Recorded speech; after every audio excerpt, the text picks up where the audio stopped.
The Opie and Anthony Show on XM 202, featuring Opie, Anthony, and James Norton. They are the most vile, despicable human beings in the country. Creeps, ankle biters. Obviously, the strength is their ability to turn mistruth into something people would believe. Wow, how long is this guy going to continue to babble and say nothing? All day long! Shut up! All right, here we go.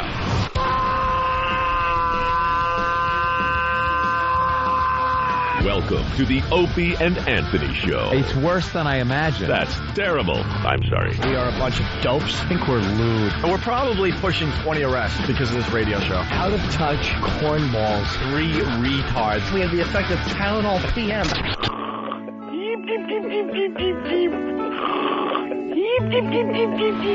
Opie. You know I could have been a model. Anthony. I'm gay. James Norton. I like yogurt. Robert Reed.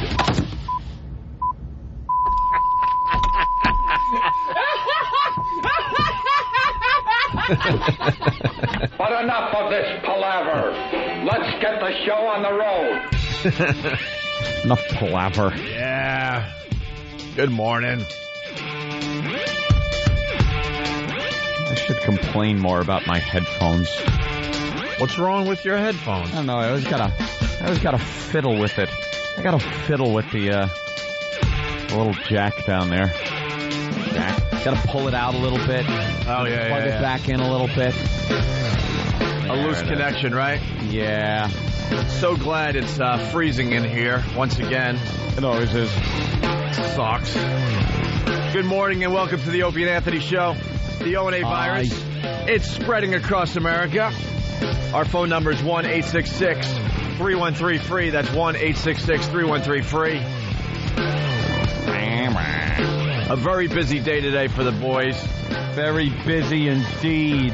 Jimmy's flying today. He's doing the Improv in Addison. Down there in Dallas all weekend long.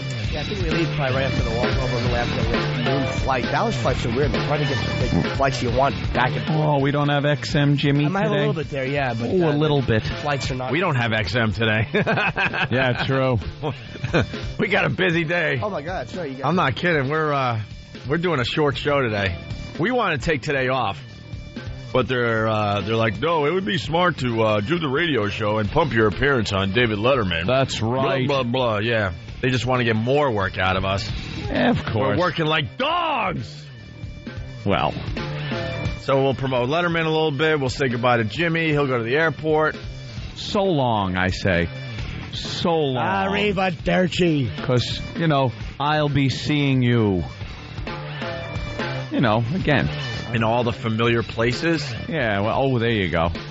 I'll be seeing you, a song from a little picture, 1933. Best callback in the history of television is Dong do. Whoever wrote that is a genius. Ed Norton. Anyway, it's good to know that David Letterman knows exactly who we are. Oh. Uh-oh. This is from last night's program. Cool. Oh, boy. Oh, no. What happened? What happened? I think so. Okay, go. How about those guys, Paul? Cute band. Very exciting, nice band, yeah. Charlie Hill. Our thanks to Charlie Hill. Snoop Dogg. Always a pleasure. And Ron Patrick for setting fire to everybody's lawn. Now, tomorrow, Julianne Moore will be here. She's in a motion picture called Trust the Man. Opens on Friday. Opie and Anthony. Opie and Anthony. I said Opie and Anthony. Yeah, you did, yeah. Opie and Anthony. Opie and Anthony. No one hotter. Yeah, and that's the show. No. Good night, everybody. Opening. Is that the same thing that Leno says? Yeah, people have a problem with that. Reading it, it's the Opie and then the end. It is quite possibly the worst radio duo name to have because it is impossible to say. We never thought it was that hard to say, though. How many times have people said Opie and Anthony? Oh, a million times. A million times. I guess the instinct, I don't know why it happens, but Leno says the same. You must be reading it. Because I've heard it from so many people over the years. Opie and Anthony. They kind of skip ahead to Anthony in the beginning of their Opie. Maybe your eye opening. reads cue cards faster. They can't wait to get to your name. I know. They just can't wait. It's like, let's skip right over this part and get to Anthem and Enemy. What the hell happened? And then they start your name and realize that they didn't finish the Opie part, so it's Open him knee. Very good. Did he say thanks, Snoop Dogg? Snoop did let him? Yeah. Snoop was on of last course, night. right before I was talking. All right. Yeah, before you were chit-chatting with him. Well, I'm looking at a picture of Lil Jimmy Norton and Snoop Dogg. You know, Yeah. it's men of the same ilk. A couple of guys who think Kind of alike. ilk is there? You share no ilk Here's what with we- that man. You are so ilkless When he walked by, when it comes to his ilk. I've never smelled a man that actually smelled like a lit joint before. Really? He smelled like pot. Well, he just supposedly smokes all the time. He's stoned. It was just it's weird. I haven't smoked pot in almost 20 years, but it was a smell of good pot. Of course. And his entourage, I was telling you guys as we were starting, because you couldn't. I went to that press. Well, you room think for you're going to MTV. get some homegrown Yeah, not, from him? Not a lot of You seeds. think you're getting some good pot when you're smoking with the Snoop. You shake the album, a tree falls off. Probably sleeps in it. Pot-filled mattress. Yeah, he's probably got everything he has is just made of pot. That picture, Jimmy's very happy. I'm looking at it right now. Look at him. I got it. Is it going to be up on opieandanthony.com? It's on your MySpace account, my Jimmy? MySpace thing. It's one of the hardest shots I've ever gotten because you see the W he's got. I'm trying to see what he's doing with his W. hand. Looks He's like a making W. a West Side W. It looks like a W, yeah, but I don't. That's now, a gang sign. Opie pointed out that you can't see Jimmy's hands from here. Well, you can see the one now that I look closely. We're They're kind of holding hands. Oh, you're holding it. You're shaking. Were you making a gang sign with the other hand? Yes, it was like I had my wrist, and it was bent, and it was the Monster Reigns from when I was The young. Monster Reigns? How do you do that with one hand because you're shaking the other? Oh, yeah. I was figuring you'd make an A and then an H, and that would be who you're with. That's very hurtful. His entourage. You ever see?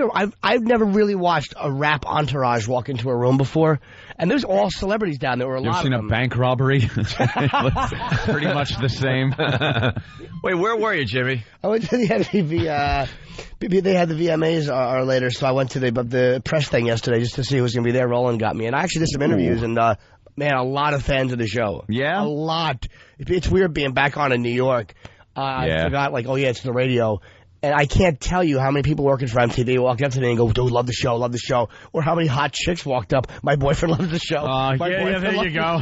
Thanks. We're turning some of them around. Oh, yeah, but I mean, they were aware. They were all aware of it. And there was a lot of celebrities there, but when Snoop walked in, it was an event.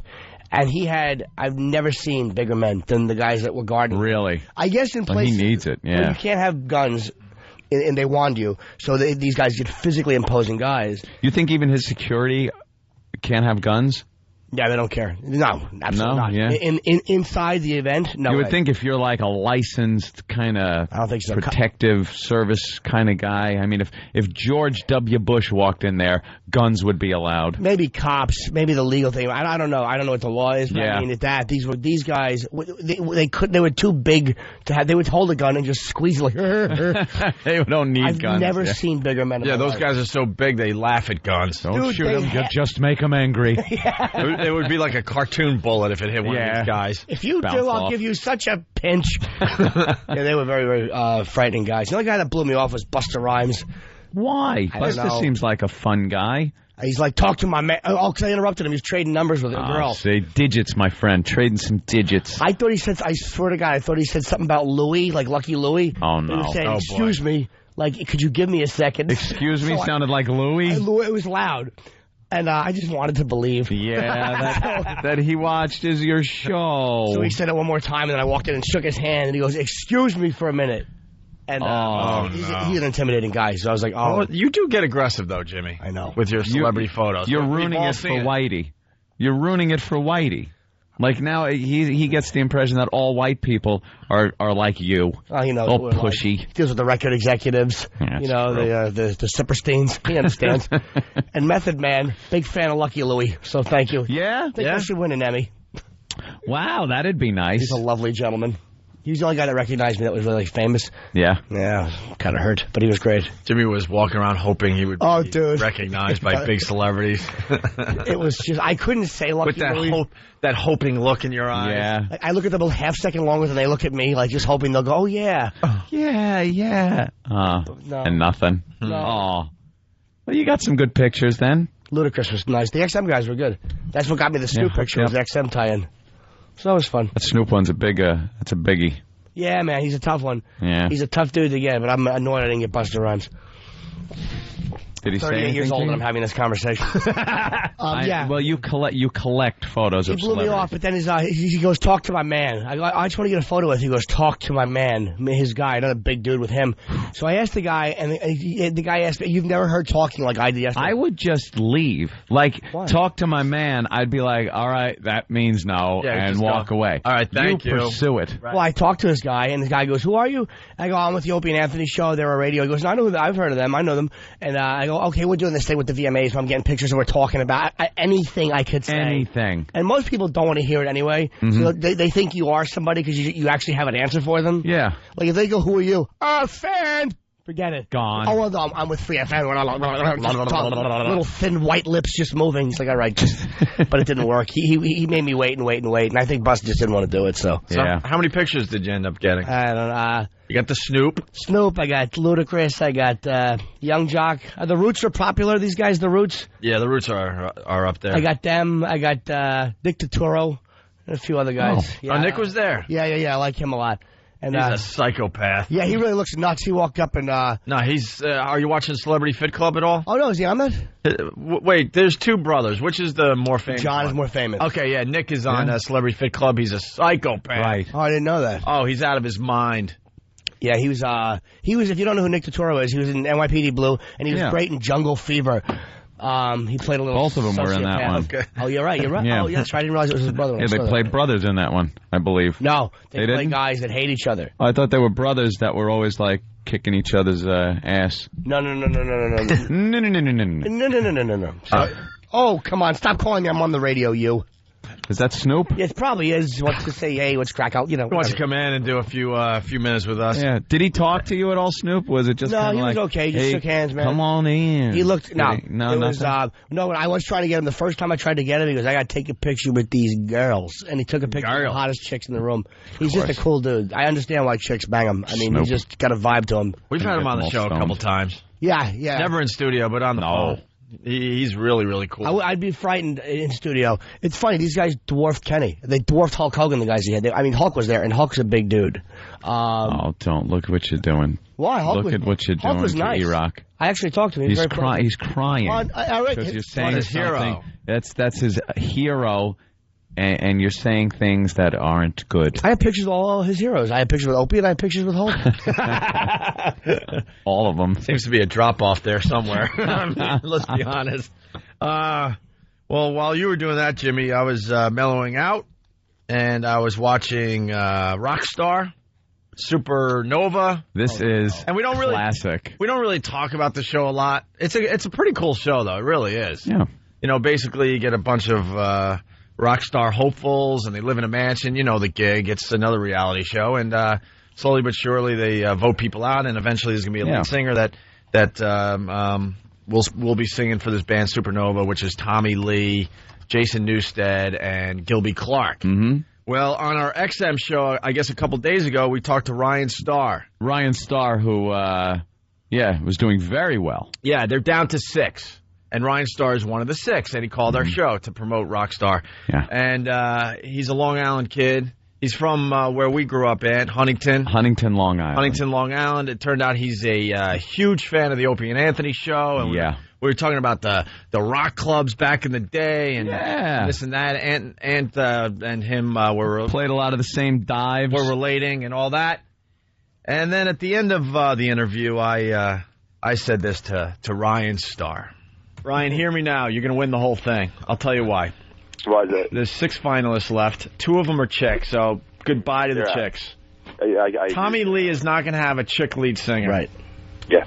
Jason Newsted is not going to have a chick lead singer. Gilby, maybe.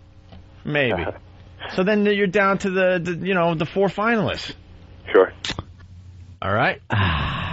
Cool. And here's the end of Rockstar last night. Well, it's down to the three of you, and I just want to tell you guys are all really great. I mean, everybody tonight was awesome. But in the end, it's all about what's best for us here. And Ryan, after 9 weeks, dude, you're probably the only cat who's come the farthest. Like, you know.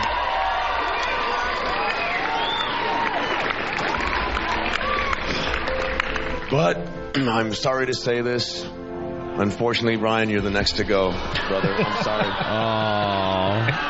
Oh, good call, Ope. Good call. Oh, Jesus. And for the new listeners, they really don't understand how Opie deep this curse. goes. Because when I was saying that he's going to win the whole thing the other day, I'm thinking to myself, why am I jinxing this guy? You're totally jinxing him. Because I now believe in the Opie curse. Well, it worked. You guaranteed him to go all victory. the way, and he was knocked out the very next show. The last thing Opie said to Hitler was, "Don't worry, Steiner's men will mount the offensive. It'll all work out." You just hold up here in the bunker. You'll be fine in no time. We'll come and get you when this all blows over. It's usually a sports curse. Every team I pick, every team in every sport always loses. I notice this whole season you really haven't been pushing the Mets. Well, and they are kicking ass. I say stuff like, wouldn't it be nice to see the Mets and the Red Sox in the World Series? Wouldn't it be nice? Isn't. And they now are going to. We're being go ahead. Sorry, we're being heard in Detroit. And so that Detroit doesn't want to hear this. But the only reason I say that is because 20 years later, how cool would that be? Yeah. You get the Red Sox and the Mets going at it again. Why, Tigers having a good year? Oh, my. They're the best team in baseball. I watched it all this year. Best team in baseball. They're the best team in baseball. Well, and then I think Mets are second, I believe. Opie, I think at this point now, because what are the Mets, like 15 games in front? Boy, Jimmy's very busy this morning. I think you could pretty much guarantee the Mets going all the way, right? I'm not. Might as well say. I'm not saying Go ahead, Ope. Go ahead, Ope. Just say it about your team. Say the Mets are going all the way. No, because I know you're a Yankee fan. I'm not falling for that. I just want to hear you say I'm not falling that. for that. No. Yeah. But poor Ryan. Yeah, but the listeners were the ones that picked up on the sports curse because we weren't even thinking about it. I was just making my predictions, whatever, and then finally the listeners picked up on it and said, every team you pick is losing here. And so then we started keeping track, and it just got really ugly. Got worse and worse. And we're talking like favorites, like they weren't supposed to lose. Yep. And they're getting, their asses kicked.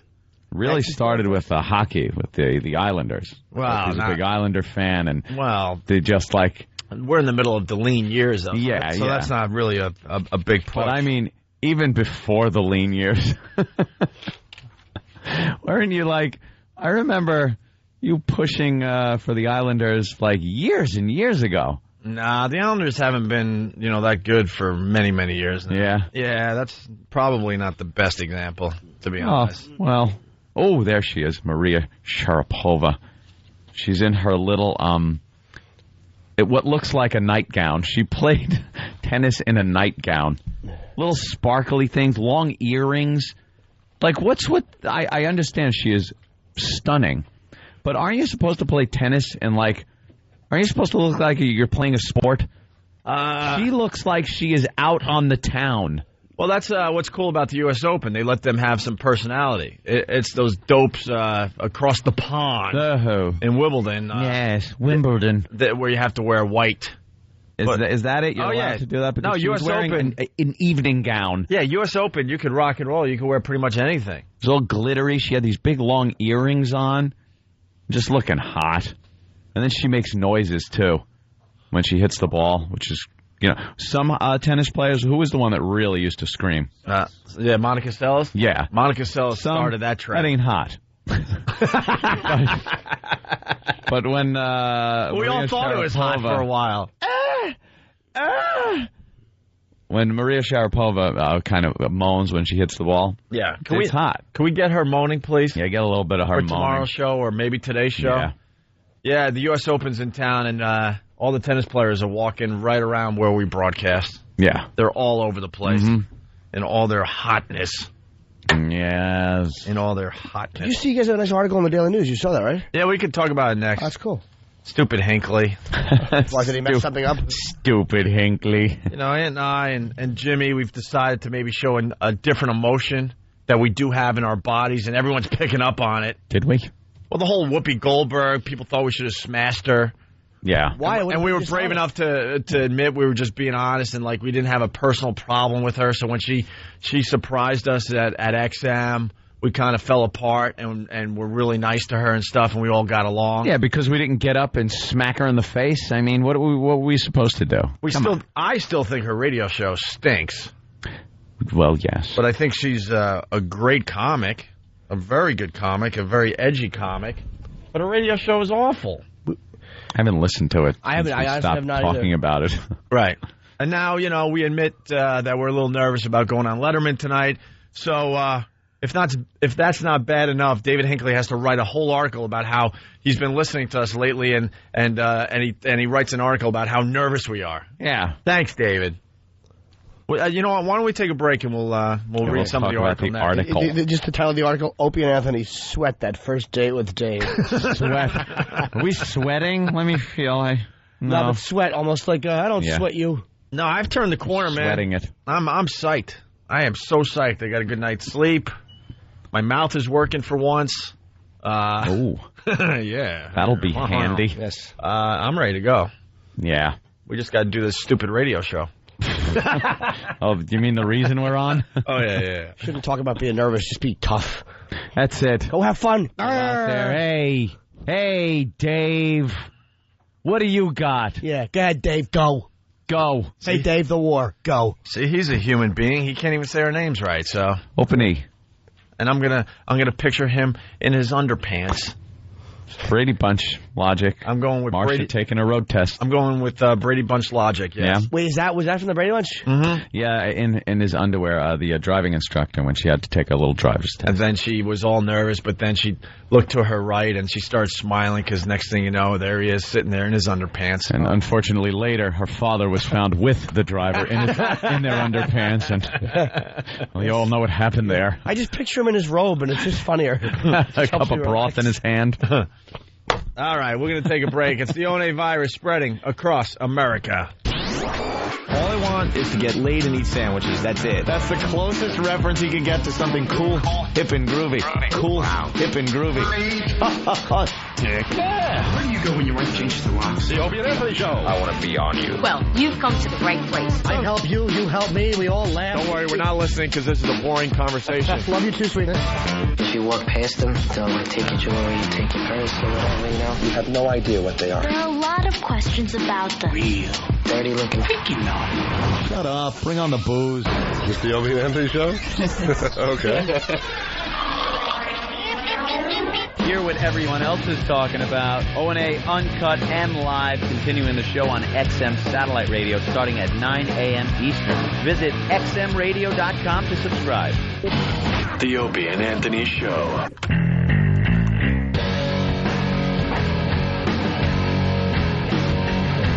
You're checking out the Opie and Anthony Show. The ONA virus spreading across America. A big day for the boys today. Lots of things going on. Jim Norton's going to be on a plane in a few hours, heading to Dallas. He's doing the Improv in Addison. That's a great club. I've been there a few times. I love it. I actually miss those guys in Pugs and Kelly a lot. Are you doing the Pugs and Kelly show? I hope tomorrow. I don't know if they're around. I haven't talked to them. I did a corner with them. And is it hard to hear, by the way, or my ears just clogged? I don't know. Your mic's sounding a little weird, actually. Is it a little low? No, you're all right on the radio, but you trying to talk over the music, so I don't know. Like the music is blasting you out today for some reason. Okay. Maybe a little tweak and we'll be back in business here. Yeah, I think something happened when Korn played yesterday. Like they did something with headphones. Yeah. Because I don't sound as loud in mine either, but it's okay. We got rave reviews on the Korn thing yesterday. Yeah. Those two songs they played were unbelievable. We always get gypped here in the studio because the live, actual, just them playing live, listening to that isn't what goes out over the radio. You know, they're singing into mics and stuff, and we hear it kind of live, you know? Yeah. So we get gypped. But everybody that was listening out there hearing it said it sounded great. Yeah, I was in a panic because you take your headphones off, and it sounds like Jonathan Davis is like singing like really low. Yeah. And I start panicking like I'm looking for an engineer. You gotta turn his vocals up. And then you hear the replay later, and it's perfect. These guys know what they're doing. Who am I? Of course. Who am I to tell them? And when Korn was singing, they had a guy with them, a really big dude. He was kind of a tall guy. He was he looked like Liam Neeson, but nothing like Liam Neeson. And he was their manager, I think. So I see him over at the MTV thing, and I go, "Hey, man, I saw you with Monkey and Jonathan over." Yeah, goodbye. That would have been nice. It was, okay. What do you do? Like, I'm on air with Opie and Anthony. He goes, "Oh, cool." Like he just did it went right over him. Oh no, he must meet a lot of people on a really daily bizarre. basis. I didn't get offended. It was you're not really, as important. Well, he had Jared Leto there. He had a few other bands and stuff. He was worried about, but it was like, Jesus, dude, how did you forget 3 minutes later? Just saw the guy. How do you forget this awful face in the same Sabbath shirt? Only a couple hours later. I know. Well, the pictures from the Korn visit are up on opieandanthony.com. And the video, it might make its way to YouTube. You never know. Of course it will. YouTube taking over the world, taking over my life. Everyone talking about it. I love the YouTube. Love it. Every day I throw Opie and Anthony in the search and see what new videos have been added overnight. And it's just cool because you just have to really look around to find videos. Somebody say, hey, did you see this happen on the news? Or, there was a screw-up on the news, and the video is available somewhere. I don't know where it is. Now you just go to YouTube, and everything that has happened that's funny to watch is up there. I think we were going to get the guys from YouTube on the show. I don't know what's happening with that. Too big now? Who knows? Are they going to be a couple of those guys that just, hey, dude, let's start a website, and then, like, a year later they sell it for $1 gazillion?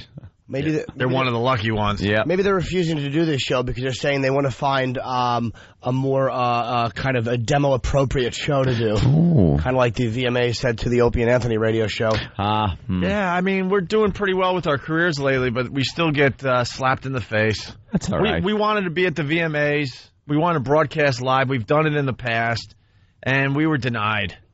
We're on like 25 radio stations. We're on XM across America, and then XM Canada as well. Sorry, so distracted. Yeah, what happened here? Whenever you see a car chase end and just them beating the crap out of the driver, it's a lot of fun to watch. I don't know, apparently they threw down some spike strips. It looked like L.A., usually is, and then the car rammed into a Budweiser truck, and they dragged the guy out and proceeded to tune him up. Correct him. He had to be corrected. It's all about the video of the day. We get distracted as soon as we see it because these damn Panasonic plasma TVs, they're everywhere. They're all over. They're everywhere, and they're all over the studio. Now they're saving some horse. What happened to the little horsey? Oh, no. Anyway, so we wanted to broadcast live from the VMAs, and we were shut out. Shut down. What happened? We're on 25 stations. We're one of the top channels on XM. It's XM Canada as well. It's why would they deny us? And then I got an email saying they only had a limited amount of space, so they had to go with the radio stations that had the biggest audience in the demos they're looking for, or something like that. I'm like, are you kidding me? We reach more people than any other local show in New York. Liar, pants on fire. Exactly. Whoever's in charge of the media relations, whoever made that decision is a dope for MTV. Why would you guys say no to that request? What are they talking about? I don't know. What the hell are they talking about? We reach more people across America and Canada than any other radio show in New York, at least. Give me a couple of shows that did go, that are going. It was probably like Scott and Todd. Ugh. You know one? Yeah. Elvis? Z100? Yeah. Ugh. Boy, you're going to get an exciting interview there. They were prominently featured at the press thing. They had a lot of radio and TV guys, and a lot of the radio stuff. Yeah, a lot of black stations around in Atlanta. Oh, okay, that's what they mean then. What stupid? How do we not figure that out? With all the hip hop that they play on MTV, we're too white. Well, the white culture has completely gone away as far as MTV goes. We've given up. We've given up that stronghold years ago. Yeah, we certainly have. We ran and said, "Take it, it's yours." All right. Well, we were talking about this before the break in the New York Daily News. We got another huge article. David Hinckley. Did the Post write about it? Nah. The Post, they don't even They want to make believe we don't even exist at this point. That's all right. We'll still be fine with our Much careers. like the VMAs. You're really getting to us by not writing about us, New York Post. What can I tell you? It hurts. David Hinckley, he's been a friend and a foe over the years. Mm-hmm. When we first came back to New York, I think David Hinckley really hated us. I think he was kind of an old school guy. And we went to a radio station that was all about the music man. The music man. And then we came in and effed it all up, and I don't think he was happy about that at first. But then he's learned to like us, I think, over the years. A little bit, and he's been very favorable lately. Anyway, the article, the headline: Opie and Anthony sweat that first date with Dave. Opie and Anthony, the morning team on Free FM and XM Satellite Radio, are ordinarily the most relaxed guys in the room, sitting back and enjoying a good chuckle at whatever passes by. Look at E-Rock's hair. It's gone, it's past us. There it goes by. But we chuckled at it, and it was a good chuckle. Relaxed. Very relaxed, yes. But this week, they've been as nervous as soldiers waiting to find out whether they're being assigned to ceremonial guard duty at Camp David or search missions in Baghdad. Well, not quite that nervous. If I was being told you're going to Baghdad as a fighting soldier, I'd be crapping myself. I'd be a little more nervous there, Mr. Hinckley. He's actually written that about soldiers. He said they're more nervous than Anthony in Tel Aviv. Okay. I think That's a good one. I think Mr. Hinckley was trying to make a joke there, yeah. Yeah, I think he was trying. Because tonight is their first appearance on The Late Show with David Letterman. This came up... Is that tonight? Yeah. Sound like I'm relaxed and didn't even know. Sorry. I slept like a baby yesterday. Did you sleep finally? Did you? Yeah, I slept like a baby. I crapped myself. And I cried all night. No, now that it's here, I'm psyched. I think what the problem was just waiting. Because we found out about this about a month ago, so it was kind of in the back of your head. You know, I mean, I still think I'm just this dopey kid from Long Island. And, I grew up watching Letterman. Who didn't? I sat in the audience many times. You actually went? Oh, many times, yeah. See, I never went. I was there for one of those silly Bruce Willis things where he comes out like an action hero out of nowhere. And I actually was in the audience when Dave Chappelle did his first David Letterman appearance. Ooh. When he was just a kid, like, I don't know, in his early 20s maybe. He's still young, yeah. Yeah, so... Anyway, so of course we're going to be nervous. Of course. Was Chappelle funny, or did he bomb? He was unbelievable. Yeah. Yeah, because I didn't know who he was at the time. I'm like, man, this guy is funny. And then he kind of he didn't really go anywhere. He was just kind of, and then obviously exploded and everyone knows who Chappelle is. But this has to be has to be at least 10 years ago. By the way, they replayed that goddamn Charlie Murphy, Rick James thing. That could be one of the funniest things that has ever been on television. Yeah. I've seen it a couple of times, and it was on a rerun the other night, and I watched the whole thing. It has got to be one of the funniest things ever put on television. It's just Charlie Murphy really telling a story about Rick James that happened. I'm sure everyone's seen it, knows about it. And it's acted out by Dave Chappelle and Charlie Murphy and everything, and it's hysterical funny. It actually became I'm Rick James, bitch. I mean, it became this really weird pop culture thing. In no time. And it became the thing everybody talked about. Chappelle's show was the thing everybody was talking about. I'm trying to come up with a catchphrase for America. Ooh. Good luck with that. How's that working for you? Well, what are you working on? I'm a black ninja, mother effer. Yeah. Okay, a couple of people picked up on that. On a message board. Wait, what's wrong with Travis? Did I screw it up? He's thin. What? He's saying that you messed up your own catchphrase. Oh, did I mess up my own catchphrase? Yeah, you got so. Maybe that's the problem. See, these guys know it, though. All right, come here, Travis. What is it? Yeah, but I changed. But see, I changed. That's a very pretty skirt you got on today. Wow, that's new. See, I know what you're going to say, but I have an excuse. Go ahead. What's the catchphrase? That I'm a black ninja F-face. F-face, right. But I changed it for a project that's coming out soon. But I did. That's why I got confused. Ah. He had to because of copyright reasons, like Clayton Moore couldn't wear the Lone Ranger. Right. You got to wear those big dopey glasses, the cataract glasses. I changed it to I'm a black ninja mother effer. Uh-huh. That's the catchphrase that's going to take over America. You watch. I'm watching. It's going to be in a big project. Watching and waiting. That we'll be talking about in another month or so. I want a catchphrase. Yeah, what's your catchphrase? Get a tumor, Hawk. Oof. No. And catchphrase? I think that get a tumor might work if it's not, like, directed at Hawk directly. Okay. Just get a tumor. How about like everyone will be saying it around the water cooler. on your brainstem, you goose. No. Like I'm just picturing the water cooler at work and that being thrown about. No. And you got a catchphrase yet? Yeah, but I can't say them. Oh, wait. I don't want the JDL coming after me. I got a catchphrase. I got a few catchphrases I use around the house in my car when the windows are rolled up and I'm alone being cut off by a savage. They're catchphrases and they're timeless. Been used for years, centuries, some of them. Hey, Nathaniel reminded me of my catchphrase. I totally forgot. Oh, what is it? Frunkus. He actually wrote that on a piece of paper. That one hasn't really taken off. How did he spell Frunkus?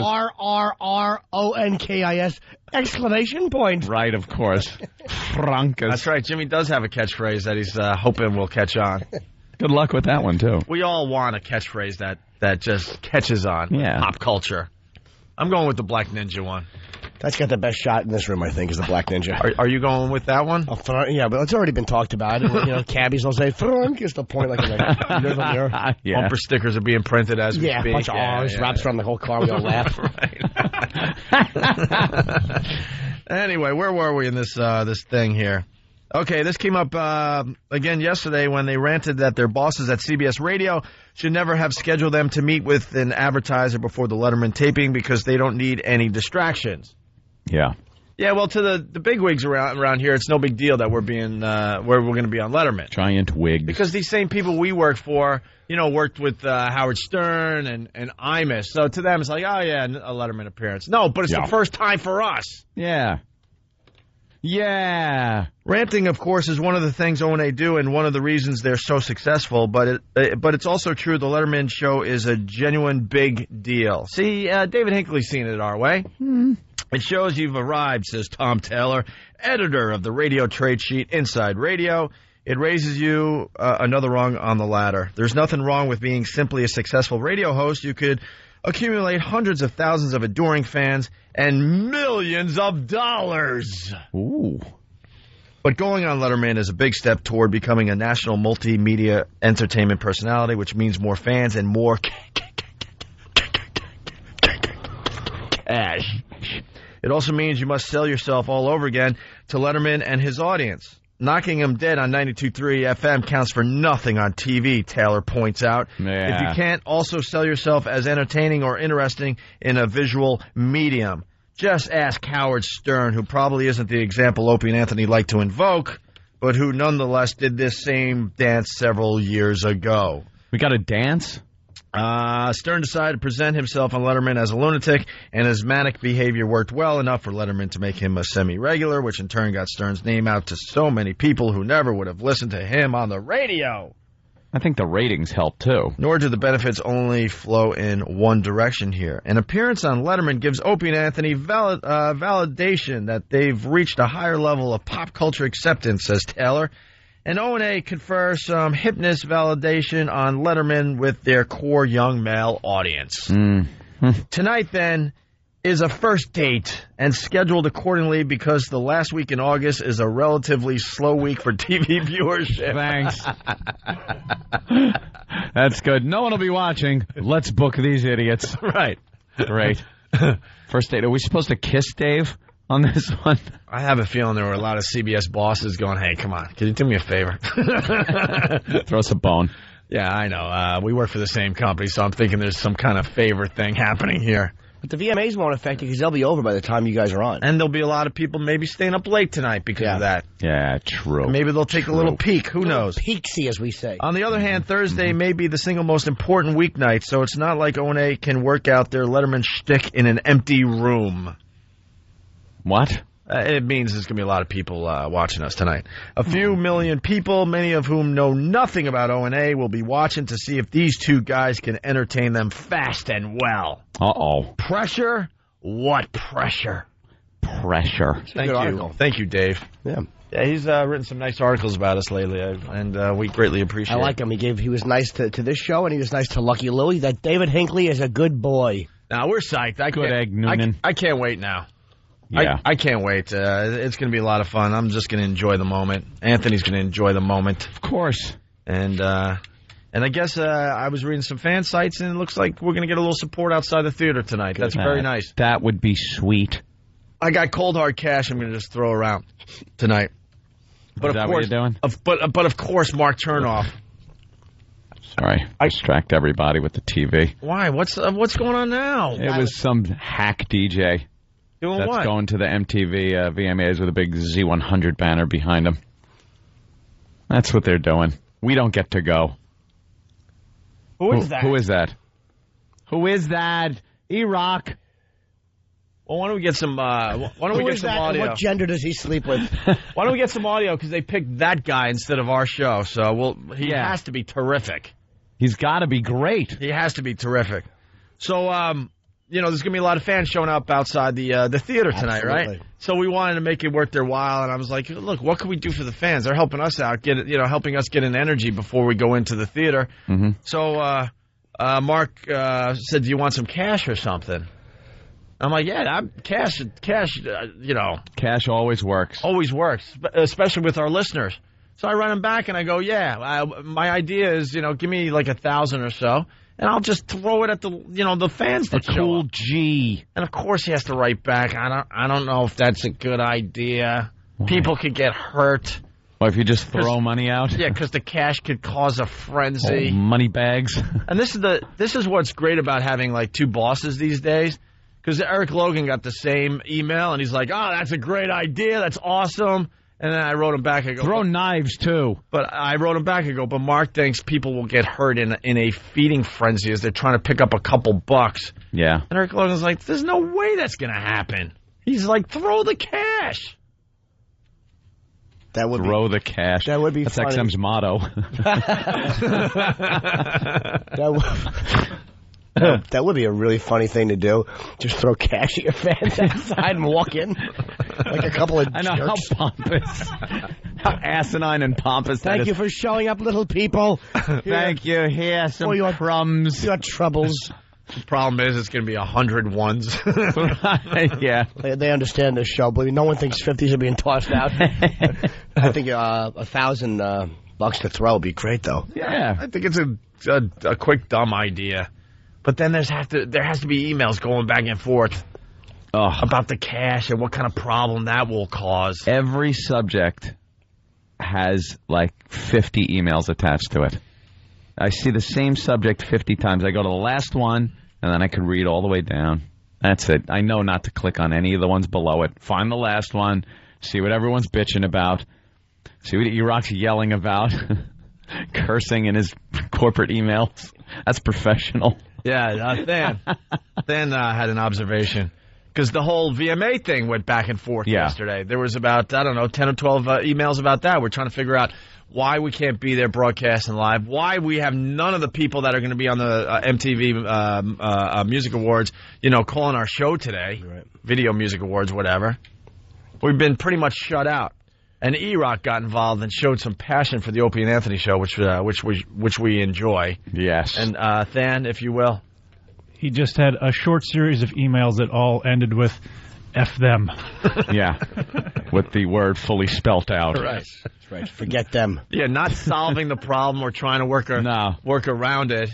Just pure emotion and anger. Yeah, his advice was just F them. No solution. Over and over again. Diplomacy, just F them. He was using my catchphrase. He was writing, Frunkus them. Frunkus them. All right. By the way, Young Roland, speaking of booking people. Yeah.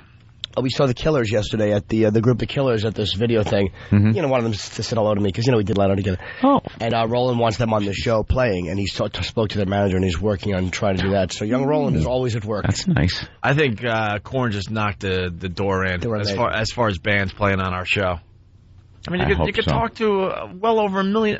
You could play in front of 1 million people. Yeah. Well over 1 million people, actually. And that's just in this room. Let's say hi to Wizard the trucker. What's up, Wizard? Nothing. Morning, ladies. I didn't listen. Bomb. It deserved a bomb. It stunk. Y'all hear me out there or what? Yeah, go. Oh, yeah. Good morning, gentlemen. Hi. Hey, I'm going to be like a preacher in the dang Southern Baptist Church. Try really hard not to dump out. Unlike Anthony there, 640, you had a GD. Oh, boy. Boring! Oh, boy. Go ahead, buddy. What? Get to your point, sir. Dope. I'm trying really hard not to bust your balls. You guys corrected it. Y'all are replaying yesterday's stuff about that retarded Reading thing deal going on. Retarded Reading. But anyhow, you guys corrected all that. I was going to bust your balls on it, but y'all straightened it out. Anthony, I just got a communique from Steve from FoundryMusic.com. What does it say? The Korn video is on Foundry mixed with show audio. Sounds good. Oh. And I'm sure the video will make its way to YouTube in the very near future. Of course it will. So if you want to see Korn performing live in studio yesterday, actually go to OpieandAnthony.com. It's the easiest way because you can spell Opie and Anthony a lot easier than you can spell FoundryMusic.com. It's the ONA virus spreading across America. Call the Opie and Anthony Show right now. 866-313-FREE. Opie and Anthony. Yo, this show rocks! Thanks, buddy. Where are you calling from? Thrasherville, USA. And what do you got for the show? Pain. This place is painful enough, buddy. If you have a point that's relevant to the topic at hand, call the Opie and Anthony Show at 866-313-FREE. Rock! Opie and Anthony. The Opie and Anthony Show. We're back with the Opie and Anthony Show, the ONA virus spreading across America. Very, very busy morning, man. I just saw Otto and George. They're in the green room. Nice. Well, Otto's in the green room with his puppet George. Later on this morning, Tracy Morgan's calling in to say hi. And Jason Statham is here. Mm-hmm. We're going to be talking to him in about a half hour. He's here? Jason? Yeah. Yeah. He does like all kinds of weird stuff, right? He's been in some great movies. He's an action guy. Oh, okay. Yeah. And on the phone, Carlos Mencia. He wants to say hi. Carlos, what's up, buddy? Oh, man, I was playing Laura Croft, and I realized it was like, hey, you guys are still up, so I'd give you guys a call. And well, no, you're still up. We slept and got up. Exactly, man. But, hey, I'm a black ninja, mother effer. Oh, it's catching on. See, there you go. I told you. It's catching on. Will it be part of a video game in the near future? You don't like that? So you guys thought I was just busting. Oh. I'm really going to try to make it a catchphrase. Ooh. You know what? Don't get Dude, Laura Croft. I mean, what's up? Yeah, what What's year up are with you the in? Laura Croft? Well, you don't like Laura Croft, bro? I played it back in the day. Oh, the new one, the Laura Croft Legend? Oh, the new one. But they made her boobies smaller and everything.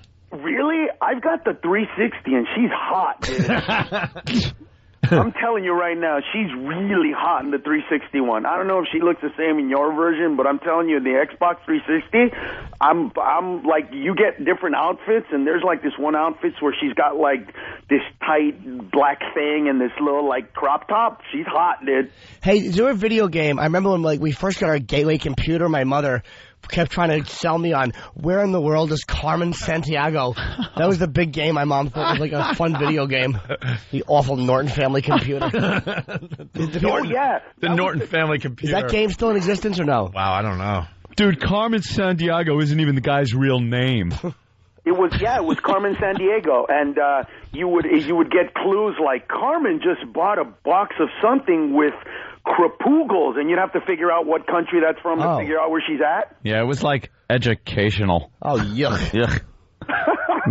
That was when we had the C prompt on the stupid computer. Oh, what the hell? That was the last computer you actually knew anything about? That was a video. Like, my mother wanted to get a computer for the house, and she's like, oh, this will be great, and we'll love it. And I remember I downloaded porn, and I didn't know how to hide it on the computer, so it just went into, like, downloads, and then... the second you turn it on, it was just porn on the screen? A woman, a toilet, you know how it goes. Just the worst porno, too. Dude, you really murdered, man, at the Traveling Virus Show. Yeah, at the PNC. Oh, man, guys, it was so much fun, man. It was so cool. I wish I could do every single one of them. That was so sweet being on stage with all you guys. It was great, man. The fans were great because 3.5 hours into it, they're still laughing their balls off, and then Carl's hits the stage and just destroys. Yeah, but I was so scared that they were, like, tired that, like, if you heard, man, I didn't shut up. I didn't let anybody breathe. I was like, I got to get to the next joke. They're going to leave me. I was like, man, my heart was racing. It was crazy. Yeah, it's scary to pause on those things. For some reason, I mean, when you're on stage and performing, like, you're afraid, like, all right, if I pause for a couple of seconds, they're all going to recognize they're not enjoying this and leave immediately. It's like a really weird fear you get when you're trying to, like, just rapid fire, but you just smashed them. I paused at one point, and I got to hear, "Up yours, buddy." Like, great. Yeah, don't pause. Don't pause. Give those animals an in. Yeah. But with regards to these catchphrases, be careful, man, because when they start repeating them all the time, oh yeah, dude, it gets. I'm not kidding you, man. I swear to God, I was at the airport and there's a group of special ed kids, and two of them like caught my attention and they started walking toward me. And I swear to God, man, one of them looked at me, and I couldn't tell. He was, like, mentally retarded, and I really couldn't tell whether he was, like, pissed off or what. And he looks at me, and he's like, "Are you Carlos Mencia?" And I was like, oh, my God, this is not happening to me. And I'm like, yes. And the other kid looks at me, and he goes, "Titiri." I swear to God. Wait, what is titiri? Titiri means like you're stupid. Yeah. Like if that's my catchphrase. From Mind of Mencia. Okay. Yeah, like I go titiri, and people all over the place are coming up to me now and going titiri, and it was like an actual, like, mentally retarded kid did it to me. There's only one person in the studio right now that knows that I, Opie, indeed came up with a catchphrase that caught on Long Island. Which really? was? Yeah, when I was doing my little radio show out there. So what was it? A boo, boo, boo. Oh, the boo, boo, boo. If we ever play the first show Anthony and I did together. I have that, by the way. We have the first show that Ant and I did together. All right, Carlos. There are so many douche chill moments. Even though the talent was there and the chemistry was there, we have tried to play the first show Ant and I have done together many, many times. Yeah. I think we've gotten maybe 2 minutes into it. It's like a 20-minute tape, and Ant and I look at each other like, oh my God, just come up with an excuse why we have to move on to something else. Ant was just so happy to be there. It was really funny. One of these days, laughing at everything, overselling everything. Yeah, overselling everything because I was just happy to be there. One of these days we'll do it. We'll do it upright. We'll officially do like a roast. This will be our roast, where we'll just play the tape and let the boys just comment on it. Like Patrice O'Neal and Colin Quinn and Carlos. If you're in town, you're more than welcome. Please call me, dude. I'll fly over there for that. But when you said that people come up to you and do the catchphrase, there was a time on Long Island I had a pretty successful night show, and I would have to do all the bars and stuff, all those gigs, and these guys would come up to me right in my face and go, boo, boo, boo, boo. It started out as a dumb thing. I took a lot of phone calls on my radio show back in the day, and I would do like kind of a see ya, kind of thing at the end of every call, and then I would say something like see ya, bro, but really fast, and then it just kind of morphed into this really ridiculous thing that gives me douche chills just talking about, and it's on a lot of my old shows, and people will come up to me in the bars and do it to my face. Wait, what was it? Like you would say, "I see you, bro." Like it was just like, "I see you, bro," like that. It just started morphing into and then I just started making noises at the end of their phone calls. A boo, boo, boo. And then it turned out to be a boo, boo, boo. But it was said like.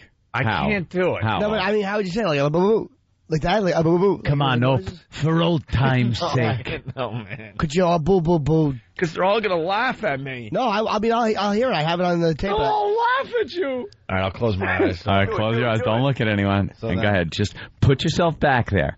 It's 1993.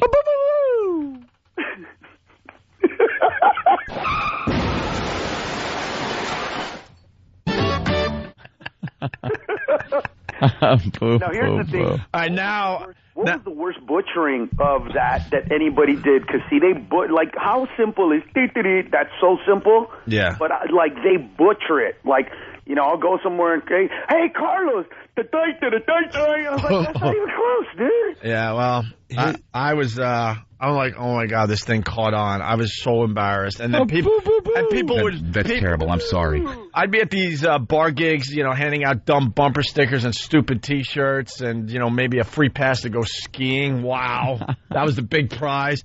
And then I'd be on stage and some ass drunk would come up. Come on, do it. Do it. Come on, do it. I'm sure they won't be doing it tonight outside of Letterman. I'll tell you, Carlos, to answer your question, the worst butchering anyone ever did of that was to get it accurately. I really couldn't give it my all there because I'm beyond embarrassed by that. I would never do part that, of my radio career. Well. So, but Carlos, you killed at the PNC Arts Center. Lawn seats. You're not going to join us at the Tweeter Center in Camden, unfortunately. You guys, I mean, you're too big. You're too big. You were able to do one of them. No, that's not it. You guys did this tour like after I had already booked this Punisher tour. So like I couldn't do most of the stuff. I did one because I could, but it wasn't because I didn't want to. It was only because I had already booked all this stuff ahead of time. So well, we got 10 comedians for the Camden show in Philly, and lawn seats are going for $10 right now through Labor Day. It's a great deal. Keep listening to WYSB if you're listening to us in Philly, or go to opieandanthony.com for all the details. But the headline, $10 lawn seats for 10 comedians. What do you doing? When are you coming to Atlantic City? I'm flying in there on Saturday. I'm going to do 2 shows on Sunday night, and then I'm out of there, I think, on Monday. Okay. Are there seats available for either one of those? You know what? Like, I don't know, singles maybe. Okay. Well, if any of you guys want to come and hang out, I got rooms for you, so just let me know. Yeah, I got your phone call yesterday. I might take you up on that, actually. Yeah, let me know. Just give me a call. But listen, guys. I was gonna hit the beach because it's Labor Day weekend and it's like winter out there. Like they're talking about how everyone's going to the beaches in the New York area with with winter clothes. Yeah, it's cold and it's gonna be rainy all weekend thanks to Ernesto. Yeah.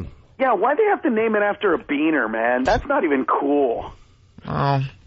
They don't have enough. There's not that many Spanish hurricane names, though. They're very diverse now. Hugo did a lot of damage. Like Katrina.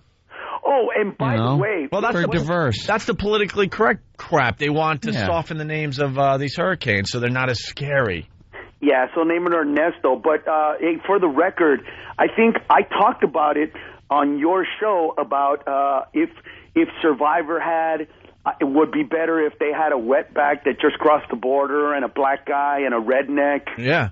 And now they're doing Survivor with all these different races, dude. Oh, yeah. It stole my idea that I said on your show. And stupid GM yanked their advertising from CBS because of that. These dummies. Yeah, they bunch of cowards. They were feeling the pressure and they bailed. Because John Liu, the Democrat here in New York, who's Asian, who's obsessed with his Asianness. Right. You can't, for 5 seconds, this guy is obsessed with being Asian. And he's complaining because they're doing an ethnic thing. And it's stereotypical. It's like, dude, your whole career is built on being Asian. You know, General Motors makes fine products. I know they do. I just don't like that. I have no problem with them pulling anything if they truly believe that is not the what am I Listen saying? to me. You're talking to Caddy Jimmy.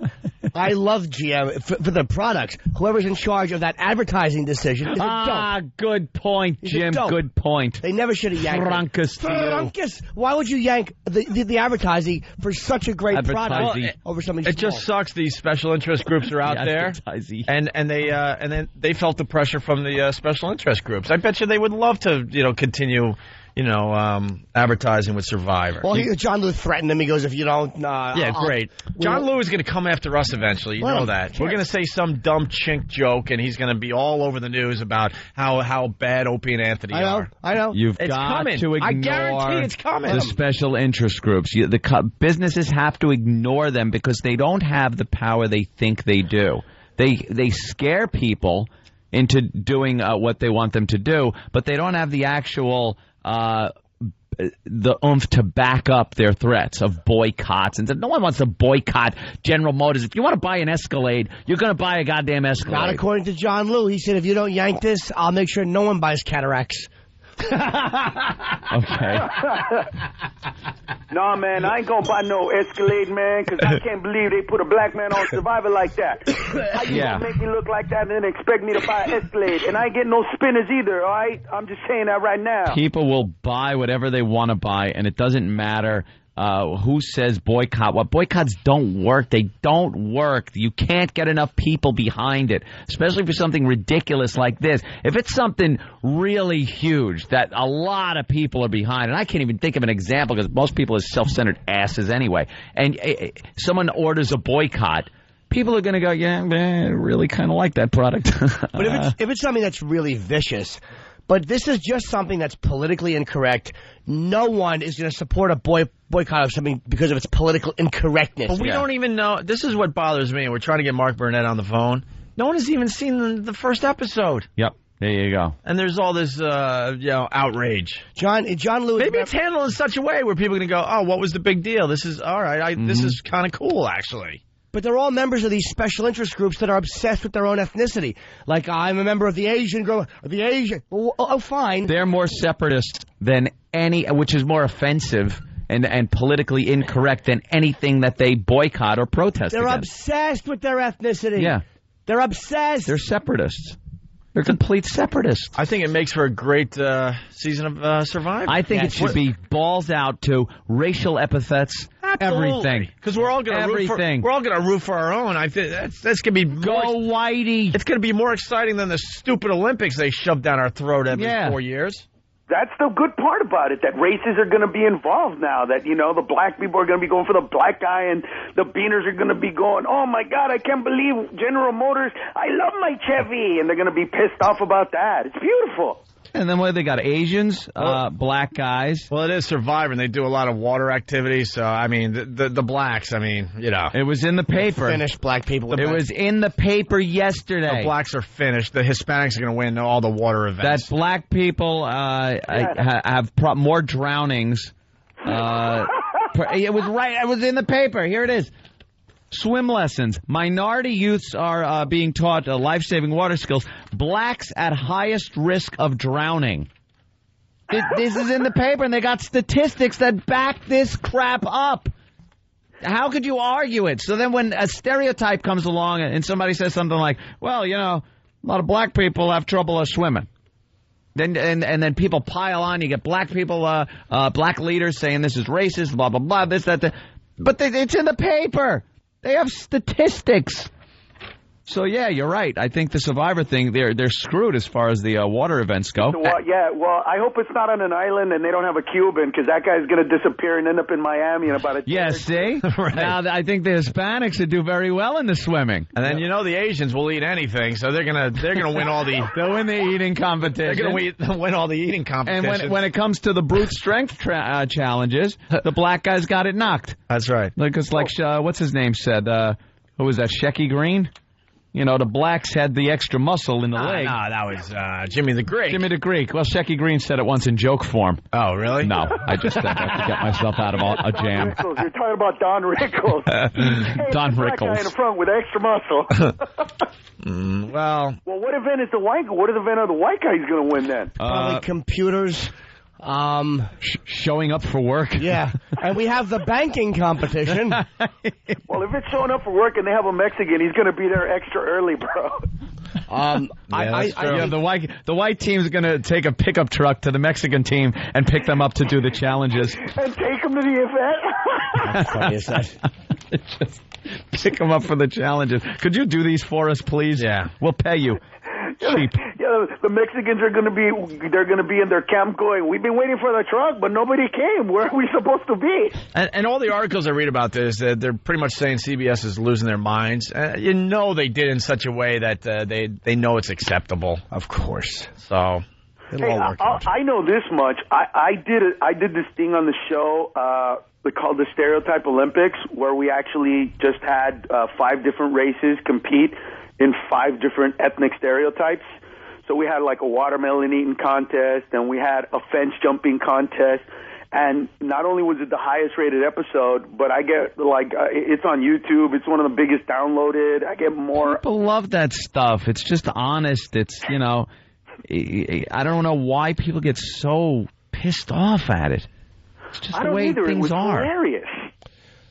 Yeah, people don't like to acknowledge stereotypes unless, again, the stereotype somehow helps their own special interest. It's just so annoying. I'm so tired of it. John Liu makes me sick. You think John Liu gets pissed off when people say, well, you know something, the Asians have a great love of family and a great work ethic. Yeah, the Asians have contributed a lot to this country, and typically will always help other Asians because they're very, very a close-knit community. Yeah. Hey, there are some real scumbags in the Asian community, too, you know. You don't hear that. It's like your little faggoty parades, and I mean this right with the Dominicans, the Colombians, the Jews, the Irish. All your parades stink. That's the only time people will accept the stereotype is if we can get together and obsess over the accomplishments of other people of the same ethnicity. And here in New York, they have parades for every nationality. I mean, you'll be stuck in traffic for hours and you find out because it's for a parade for a nationality you never even heard of. Don't even know It's it. gotten to that point. Don't even know it. They're way deep with these parades here in New York. You finally get to the street. They finally open it up for you for 2 seconds so you can go through. You look down the street. You see people like wearing gold lame and riding elephants. And it's like, what the hell? What nationality is this? What are we celebrating today? What the hell? Just let me get out of town. All right. Well, Carlos, Brigada, I might see you down there. Oh, well, come by. Hey, guys, what I called for was to say good luck tonight, man. I know you guys will kill. I know you'll take to the next level. Great to be part of the show, man. Thanks. All right, Carlos. Get back Thank to you. Last week, man. Tomb Raider. Yeah, I'm going to get naked right now because she's hot, dude. I don't care what you say. I just picture him like Scarface sitting in a tub in the middle of a big marble room playing the game. I've been to Carlos's house. Have you found furniture to fill up that place yet? You know what? Yeah, I have. All right. Well, they just did cribs here. Oh, yeah, that's right. Really? I remember seeing part of that, sure. We talk about this. Carlos's house is so big. I mean, he's got furniture, but it's like you can't fill up this place. That living room / kitchen / tennis court you got. It's not full, dude. Don't kid yourself. He's got the biggest flat screen ever, and it looks so tiny on the wall because the room is massive. Room's too big. Yeah, you can play tennis between the living room area and the kitchen area, and it's all one room. Fly Pelican. Yeah, right? All right, Carlos. Love you guys. See you, buddy. Later, man. All right. Carlos Mencia, everyone. Let's say hi to Dugout Doug before we take a break and get Otto and George in here. Oh, Otto's, that's right. Dugout. What's up, guys? Hi, young angel. What's up? Douglas. Hey, as usual, since you guys are going to be somewhere in public today, there's going to be a drove of fans gathering for the Letterman appearance. Ah. We've got a guy bringing 8,000 Twinkies in a truck from Maine as a appetizer for you guys' event. Really? Why Twinkies, Why though? Twinkies? Have you seen the fan base? That's true. They're trying to eat healthier. They're on a diet. That's pretty smart. And for anybody that doesn't get into the show, 3 of our lovely Pal Talk ladies, the Baby Girl, XOXO, and Happy Typing Girl, will be leading a march to the bar, and I believe there's rumors of free body shots for everybody that shows up. Oh, really? Wow. What's this about? So everybody check one of your message boards, the whackbag.com, the oaexperience.com. There's information on all of this on the websites. And real quick, if you're on the websites, can you check out and do a search for FHM, because our Kara from MySpace is in one of the top 100 girls for the FHM Digital Darlings contest. Oh, nice. Oh. Good for Check Kara. that out. Beautiful. Yeah. And don't forget, guys, good luck tonight. And anybody you've ever car crashed won't be watching the show begging for one of you to screw up. Of course. There's going to be a moment there where we bomb on something. Ta-da! Right, that's all right. All right, Doug, thank you. Thank you for the support. Thanks for everyone that's going to show up outside the theater to give us a little energy today. All right, boys. See you, Doug. Later, Doug. All right. Him and that hot chick. Oh, is his girlfriend sexy? Eliza from Newark. Yeah, there. How you doing, guys? Eliza. Hey, listen. Eliza. What the hell happened? Eliza. All of a sudden, I hear Eliza, and I just think Eliza Dushku. I like conjures up in my mind, and I'm waiting for a female voice, and I hear Mac. You know how many gay guys were getting excited because we were going to talk to someone named Eliza, and it's you? It's Elijah. Is it Elijah? Elijah. Okay. Elijah. That's our dumb screener. Yeah. Say, can we handle this now? Yeah, all right. This guy's all pissed off. All right, time is money. Hey, yeah, that's right. John Lewis full of jokes. I'm a black guy. All right? Every show, I root for the black guy. I don't go to the movies, horror movies, because the black guy is going to die in the first 5 seconds. I'm not going to spend my money for that. Because you love who you are doesn't mean you're anti somebody else. Then you must hate cops, right? Oh, no, that's one of my favorite shows. A lot of my friends are on there. Yeah, there you go. Newark. Yeah, that's just, once again, John Lou just doing what he does, which is obsessing over something that's just going to get his thumb. He was playing his radio back very loudly. He wanted to hear himself on the radio, so we had to dispatch him. He was good. Just once again, just piping up about something completely unimportent.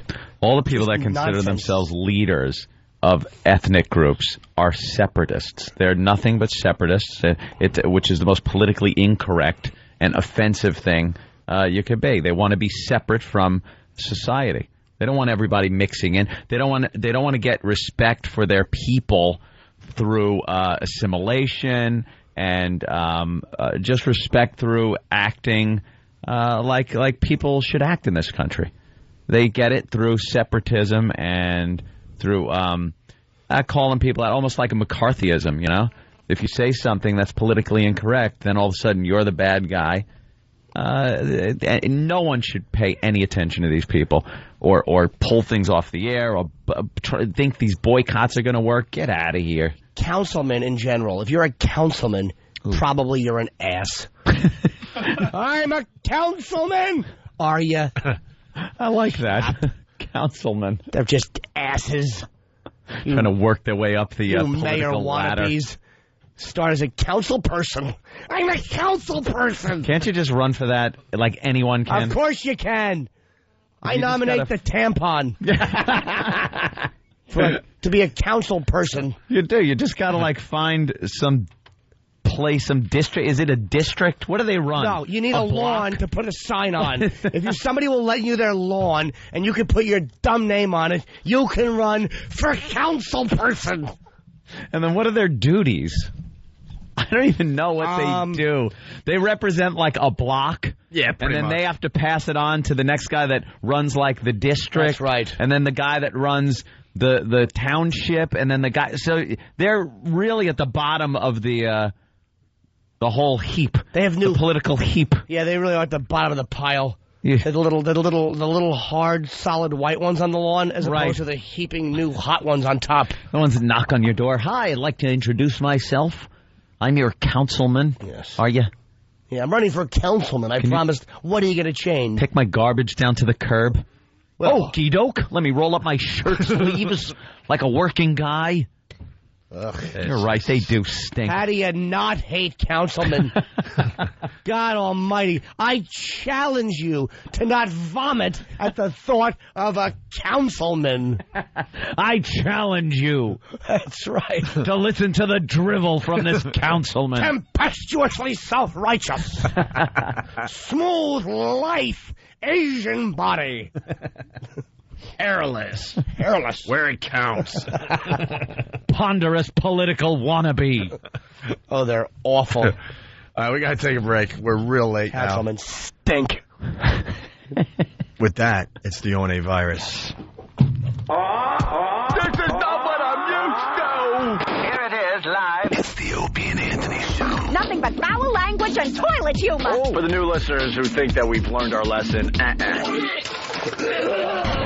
Here's a short list of the things they've been saying. Poopy, malarkey, piney, coolie. Let me titter. I get it.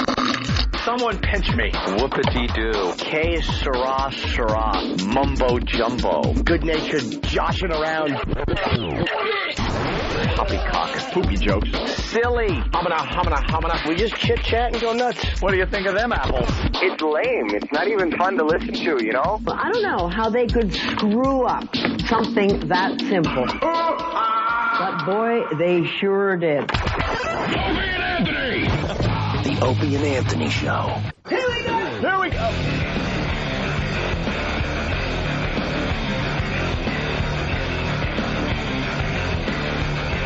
Man, it's a busy morning. A lot of distractions. It's the Opie and Anthony Show. The O&A virus spreading across America. Jimmy's heading to the airport in like an hour and a half. Playing the Improv in Addison for all you Dallas folks. Had a great club down there. Yeah, I love the Improv. I'm doing Pugs and Kelly tomorrow. It'd be great to see those. Oh, very, very cool. Tell them I said hi. I just said Pugs and Kelly, those dudes. Those dudes? They're all chicks except Pugs. Faggot I am. We're distracted because we got a Letterman thing to do today. Don't be nervous about that. He's an L.A. comic. He sucks it. You guys, fine. Don't worry. Really, don't worry about that. And I guess we got to say hi to Otto. Right. And, of course, George, his puppet. Don't worry. You guys are huge. Don't worry about that at all. You shouldn't be nervous. Well, are you nervous, Anthony, at all? You know what it is with me? I get nervous right up until I'm there. Yeah. Like, it's all the before crap that goes on, and then you get there, you sit down, you start doing whatever you're doing, or get out on stage if you're doing that, and then everything's fine, and then you get done, you're like, oh, no big deal. Like when I saw the Grateful Dead on Letterman, he kind of let Bob Weir do the interview, and Garcia was just kind of laid back. You're gonna let Opie do most of the. No, I'll let him do all the talking. Yeah, that's what I would do. I'm gonna sit back and just enjoy. Yeah. Just sit back. Don't say anything. Nah. Just go, I'm just going to let this soak in, and you just chat. Yeah. We'll put each other on the spot. Hey, tell them that joke you were telling me about the time you went down there. Yeah, what was that thing? Opie had a funny story just in the green room. Why don't you tell that one, Ope? I didn't have a story. Yeah. No, we'll be fine. It's just getting out there and doing it now. It's great. Yeah. It's just been the build-up and waiting and the phone calls going back and forth and stuff like that. It'd be funny if you guys just did the hackiest, like, back and forth, like the obviously most pre-planned back and forth. But I know there's so many things that would make great inside jokes. Yeah. But would come across looking so bad. Yeah, the fans would go nuts, though. Yeah. I think it's going to be O&A 101 stuff, so it's going to be easy. Yeah. Yeah, he's going to ask the basic stuff. Sort of a get-to-know-you kind of thing. And then hopefully we'll get a few laughs out, and then it'll be like, all right, see you later. Yeah, like the hardcore fans are going to probably be like, oh my God, we've heard this stuff. We've heard this stuff a million times. Oh, you've been fired, you did this, you did the voyeur bus thing, Well, because we're talking to a whole new audience tonight. Yeah. So I really think it's not about you, douchebags. I think it's going to be the stuff we've talked about a million times, the Sex for Sam, the voyeur bus. He's got to read your, police record and police Yeah, the police blotter. He's going to run through that. We've had 20 people arrested for this radio show, so he could talk about that. Crime wave. But enough about us. Otto, we said it on Monday. You killed at the PNC Arts Center show. Look, thanks for the opportunity. When I'm on this show, I feel so comfortable with you guys. But then when you see that audience and realize how huge you guys are, and they weren't there to see me, but I held my own. It was great. You murdered. You murdered. Thank you. We were all backstage losing our. What? Yeah. We were just losing it. Watching it on the monitor and the crowd going crazy. You were beating up the people sitting on the lawn. That made Jimmy and I laugh so hard, man. It's raining on them. These poor guys.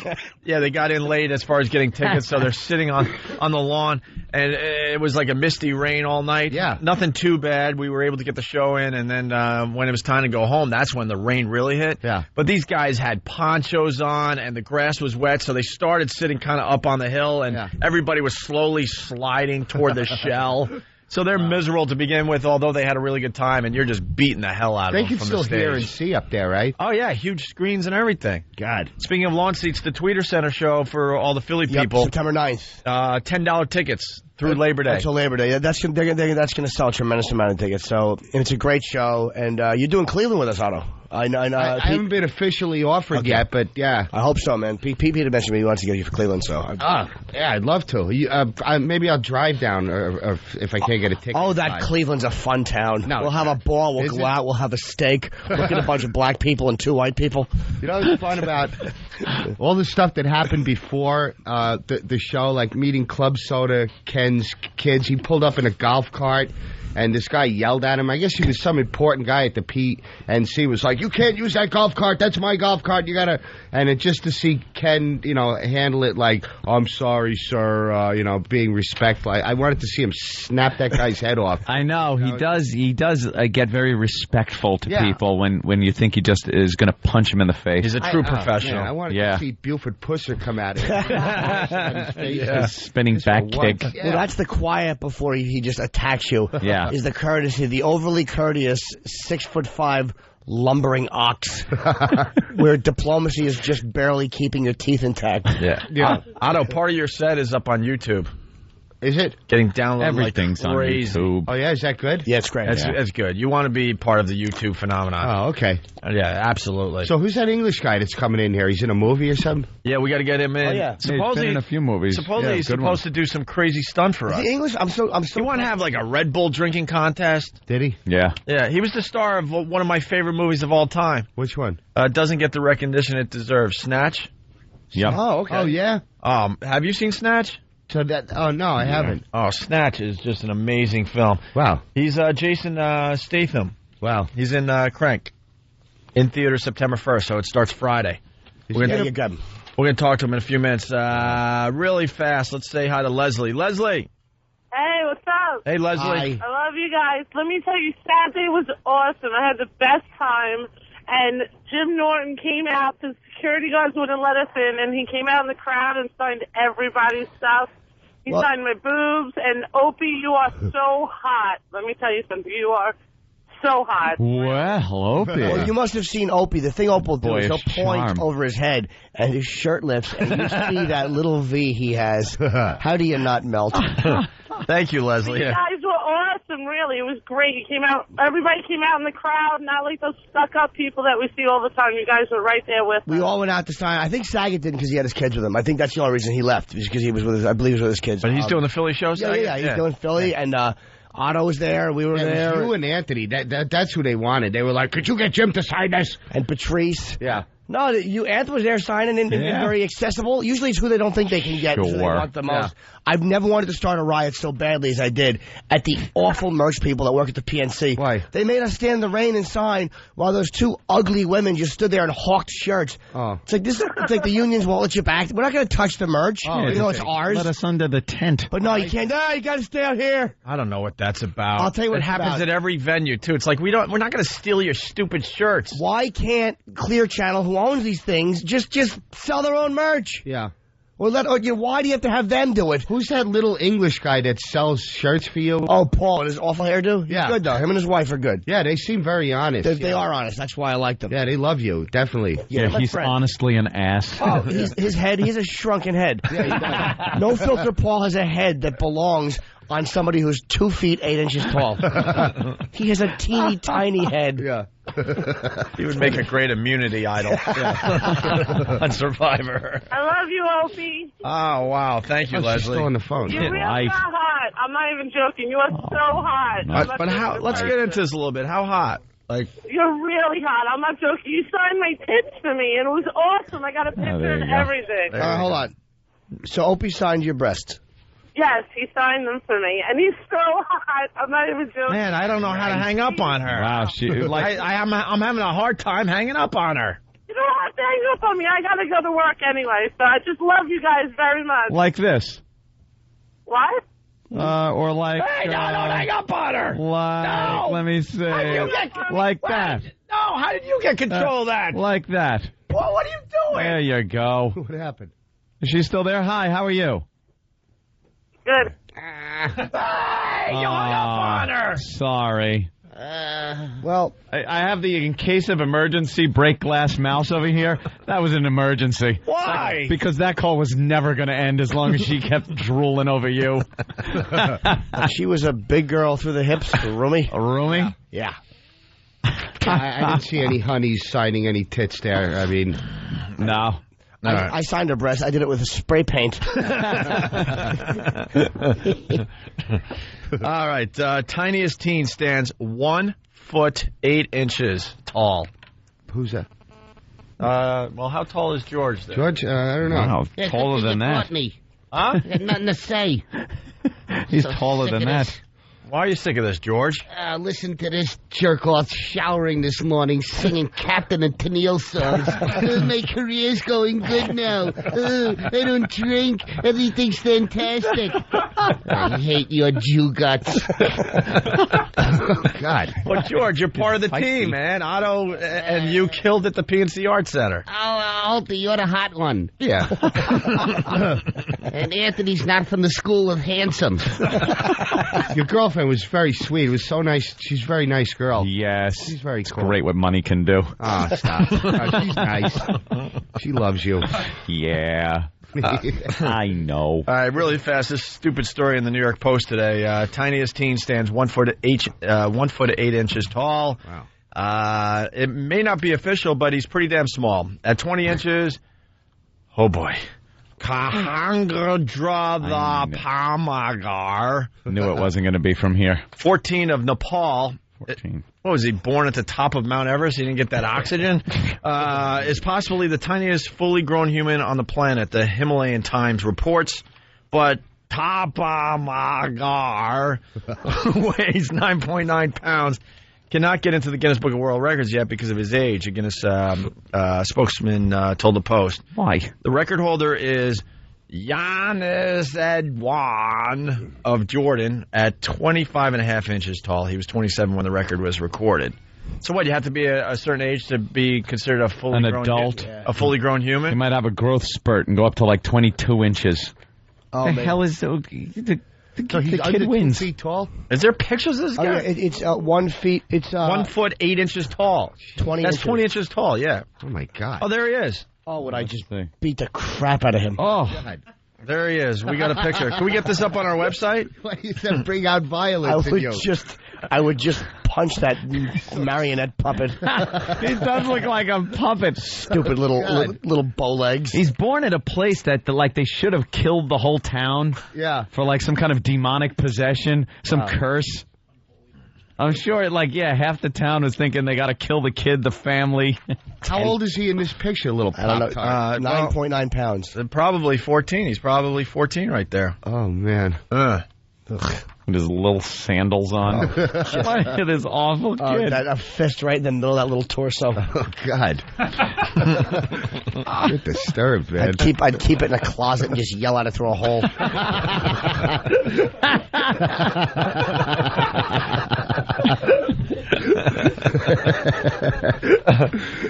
Oh, God. That's a cute story. That's wonderful. All right. Well, we got Otto and George here. We got to get Jason in here. Yes. To talk about Crank. Keep a huge star like that waiting. I know. My sorry ass. Well, you killed though at the PNC, so you don't have to wait as long in the green room. Thank you.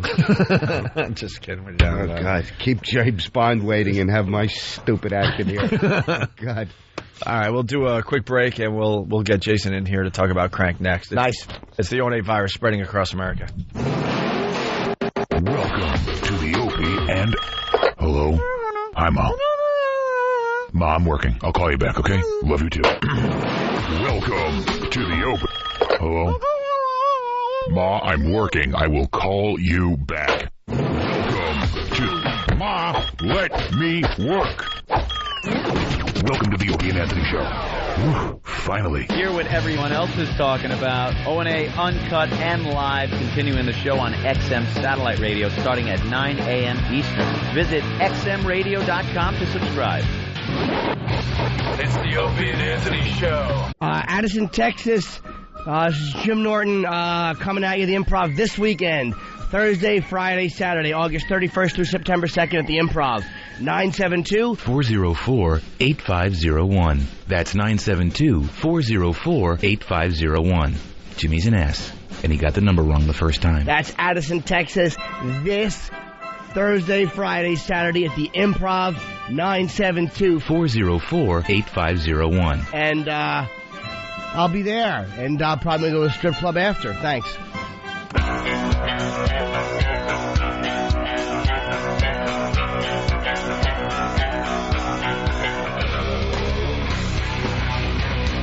You're checking out the Opie and Anthony Show, the O&A virus. Very busy morning.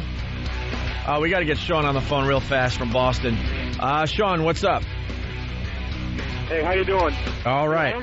I don't know how long ago it was, but I saw a comedy routine. It was by Otto and George. It was on the Comedy Dirtiest Dozen. It was with Tim Allen and Chris Rock. 1988, sir. 1988. Oh God. Okay, you guys did this bit that you guys that George went to his girlfriend's house and the father asked what were your intentions with your daughter. Yes. And all that stuff. I was wondering if you could do a couple of those bits from that night, if you can. Well, not on this. Yeah, sure. No, there's no cursing on this show, so you're pretty much out of luck with that. Thank you, though. Oh, yeah. It was, George is very hard to funniest thing I've censor. ever seen in my life. Go to It was the funniest thing. laugh.com. You can buy my other stuff. Okay. All right, thank you, Sean. I'm familiar with that bit, and I will. This is as much of it as he could do. Well, sir, I'd like to begin the evening by deveining your. Right. That's the last I can say. And we got to stop right there. Deveining. Hey, Otto was telling me during the commercial break that you did a little behind-the-scenes video. Yeah. At the my PNC friend, Arts Center? My friend Craig Safola did it. He just, me, like, trying to not be nervous before the gig and stuff. I made a little movie? Yeah, just kind of. He put some Ozzy Osbourne music to it. I knew you'd like that. Yes, You're of in it, course. too. All right, and I think we're going to link it to opieandanthony.com. That would be cool. All right, so we got Otto. Otto's playing Gotham Comedy Club September 8th here in New York City. September 15th and 16th, Comedy Cabaret in Philly. Yeah. That's going to be a really good show. Blow that out. That will. Yeah, you'll blow that right out. You'll sell it out. And then September 30th, Treehouse Comedy presents at Sorrento's in Danbury, Connecticut, right? Big time. Where are all these? Ravioli stand at Danbury. Where's all this info for all the Otto and George fans? I guess MySpace, Otto and George. Otto and George, Stuff okay. like that. And hopefully he'll be playing the O&A Traveling Virus in Cleveland. I hope so. Hopefully. We got to say hi to Jason. Yeah.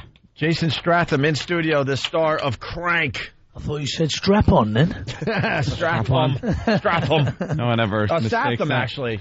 Sorry, I did get that wrong. Statham. How you doing, chaps? We're doing all right. Very good. You? Yeah, Doing no. pretty good these days? Yeah, not Getting too some bad. parts. That's pretty nice. Did you start doing some kind of a car, almost like a car commercial short film, and that kind of turned into like the Transporter series? No, you're talking about the chap who did the BMW ads. That was Clive Owen, yeah. That was yeah, right. That wasn't me. You weren't in that? No, I wasn't in that. Damn, I thought that was it. All right, the I'm out of this. advantage Hold on, I'm out. I'm out of this By the way, interview. that's the advantage of a pre-interview. We could have. A pre-interview. Yeah, That's what we see? need a fucking. There you go. right. Good. Hopefully my stupid question got dumped out of because he cursed. But that's fine. It's nice to know that you're human, Anthony. See, I learned something. Because I thought that was you, for God's sake. Yeah, they told us Jason does all his own stunts and stuff in movies, and I'm watching him as he came in a couple minutes ago, and he sits like a maniac. You look crazy because he has to sit like where he's really slumped down, and he sits like a guy who's an absolute lunatic, Ready to pounce? Yeah, he's a problem. I've got saccharitis. He's already figured out how he could take out this whole room. He's already figured it out. I saw that as he was walking in. Well, leading up to your appearance on our show, there were emails going back and forth that you were going to do some crazy stunts today, and you wanted a Red Bull, do a Red Bull drinking contest. Who said what? Jump off the top of a bus? Oh, what the hell we were... Open a window. Come on, let's start. Will you jump? Just jump out from the 14th floor? No, we heard you wanted to do something crazy today because you're going to do the walkover with us to XM. I don't know. I've never got told I was. You were going to do dive under crazy. a bus, jump on a bus. I don't know, something about a bus. People setting you I up was to going do to run somebody over with a bus. Wait, you never got told you were going to do something crazy? Who was Steve emailing? Yeah. Where is This Steve? wasn't in the pre-interview? No. We have a guy. He said well, he was going to be doing something. You'll watch when he talks.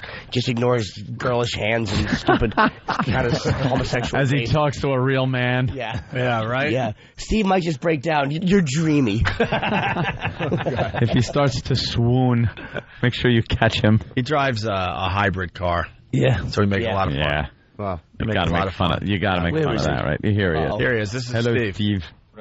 A microphone. I just talked about your hybrid, Steve. It's a sexy vehicle. So No, it's not. what was going on? Wasn't he supposed to do some crazy stunt? Yeah, what are you to talking promote about? Crank? What stunts? In all the prep conversations I had with Roland about this, the backstory was that Jason was going to do some kind of weird stunt on the walkover, and I'm like, well, what does he want to do? And that was all. And there was, well, he's going to run on cars. All right, why? And then he's going to jump on a bus. This is all. Who said this? this was all coming from our booker, who I don't know who he was talking to. I thought he was talking to you. Get rolling in here. Nice. Pass the buck, Steve. I like how Steve just passed it. You'll notice everyone will now pass the buck. Yeah, and please have Roland say the name Tommy just once during his appearance on our show. Roland, hey, get over there next to Steve. All right. Get over there, and now we'll hear Pass the Buck number 2. Roland is responsible for all the fine guests we get on this radio show. Yes, I was watching at an event with him yesterday. He recognizes nobody. Really? I'm like, is that 50 Cent? He goes, yes, it is. It was a 400-pound black guy in a hat. You did look like 50 Cent, though. Oh, I heard him when we were walking. He goes, Jay-Z is behind you, and he wasn't. No. You look like Jay-Z. It's an old woman. Some security. I'm like, why is Jay-Z wanding people? All right, so where are we at now? Like Steve is saying that you said that Jason would do some crazy stunt to promote Crank. So opening in theaters Friday. We were trying to work out something, but then it just didn't happen. It was just between us and other people. So he had no clue. Shouldn't he be the guy that's in on the conversation? Yeah. But we're going to pass out free Crank memorabilia during the walkover. That's crazy. Wow. I hope no one gets hurt. Yeah, but even when a guy does... Wow, we're the most outrageous show on radio, I got to tell you. Can I have a safety mat for that? Right. Give me a harness. So you were talking with people, and he had no clue about this, and you were like threatening him harm. Harm could have come to him. You guys are figuring this out. They're like, I heard ride on the top of a bus, and you would jump between two buses, and you're just talking about this without his knowledge. That's absurd. It's just going to plant all banana skins all over the walkthrough. Oh, that's dangerous. You could slip on those. Oh, you fall down. So wait, who people are you laugh. talking to? Different people, though. Different people. Different people. I would assume you aren't talking to What is yourself. this, Fox News? Yeah. People are saying... You don't have to mention their names, but what is their title? So? We're just working out with the company to see if we can do promotion. But shouldn't the guy company be in it's on all the very conversation? vague. The syndicate. I know. I was talking with the syndicate. All right. Reagan gave better answers during the questioning. Well, you know, we were on with the company, with the man. You're not fessing up. So, Jason, there's going to be no stunts today? There's no stunts today. Instead, this outrageous radio show will be handing out T-shirts or something? Well, yeah, but sometimes you might hold one, and the wind blows it up in your eyes, you get hit. That could hurt. Where's the shirt? You're pretty much too big a star. Wow. Whoa. Danger money. We're going to be handing out posters of Jason. Don't pull that out. And yes, there's the T-shirt. Whoa, man, careful. I want a shirt. You know how sharp the corner of that poster is? Take an eye out that thing. We definitely put an eye out. What's wrong with us? My God. You do your own stunts, or some of them, or more you used to, as opposed to now, because now you're probably a little more important. Well, now they start to get a bit concerned. They're like, yeah, all right, maybe you should have someone else. Back, yeah. What was the craziest stunt you did in a movie? In this one, I suppose, you know the skids of a helicopter, the landing skids. So I'm standing on that, and we do a fight scene about 2,000-3,000 feet above downtown LA. Wow. You're sort of secured by a little hip pick and a small harness, and you've got plenty of room to move about. So, yeah, it's quite scary. But you are hanging outside a helicopter. Yeah. You don't really realise how scary. Wait, are you hanging from them, or you're standing? You're standing on them, but you're having a lot of fights. All right, so you're holding on, standing, and you're fighting. You're leaning back, and you're my! But as you're travelling up, all of a sudden you think, no, I can handle this, and then you get the old sewing machine legs start to go. And it's that uncontrollable twitch. You were scared. And you think you've bitten off more than you can chew. So, you kind of scare yourself, but it's too late. Wow. Man, how much driving do you actually do? I do a fair amount. Yeah. You know, I used to screw around when I was a kid. Yeah. We used to drive, from North London to South London, and all my pals, we used to race down there in the little GTIs. So, I had a fair bit. But they probably cut back on that too, right? Guy's too important. He's got another 3 pictures for this company, damn it. We can't have him busted up. Yeah, they don't tend to let you do as much as you want. That's got to suck, because it sounds like you really enjoy doing your own stunts, so you got to be itching like, oh, man, I could do a better job than this guy. Let me do this. Well, usually, yeah. I mean, if you think you can do it, you might as well do it. Yeah. But they just don't want to see you come to any harm. Yeah. Oh. I wouldn't do anything.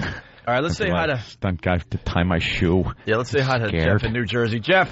I'm a pussy. Hey, just wanted to say, hey, Jay, good luck with the new movie. Love the other two with Transporters.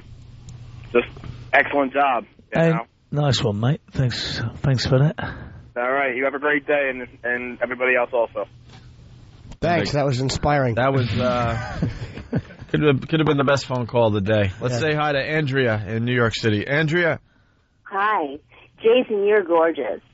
Oh yeah. Oh, the chicks dig you. Can you see? You're gorgeous. Yeah. What was the name of that movie that when you were the driver and you had the sequel to it as well? That was your big movie. That was the Transporter films, I think. That was really good. I'm sorry, I can't. That was awesome. Thank you, Chris Farley. You were so hot in those. Yeah. Wow, this is going great. Love the audience. Good day, guys. Bye. Yeah, we'll try another one. Keith in Philly. Keith. Yo, what up, guys? Hey. Jason, man, loved you in Lock, Stock. Come on, mate. You got to say something funny. Everyone's falling asleep here. Yeah. Did you have like a question about the movie? What did you like about Lock, Stock? The comedy. I mean, I think he should be doing more comedies, man. He's hilarious.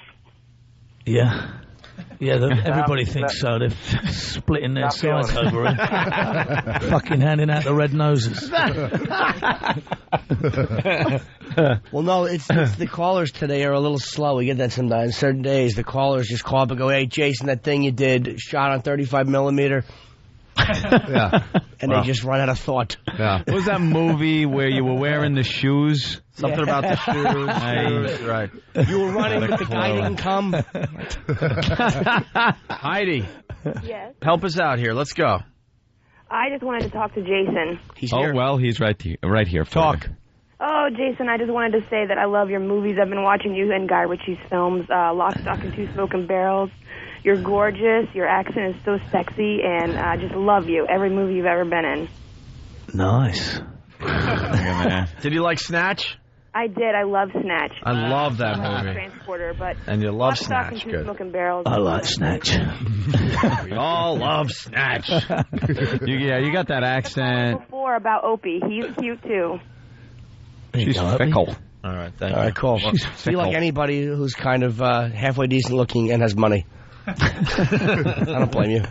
Where'd she go? We're done with her. Shallow whore. So what were we saying?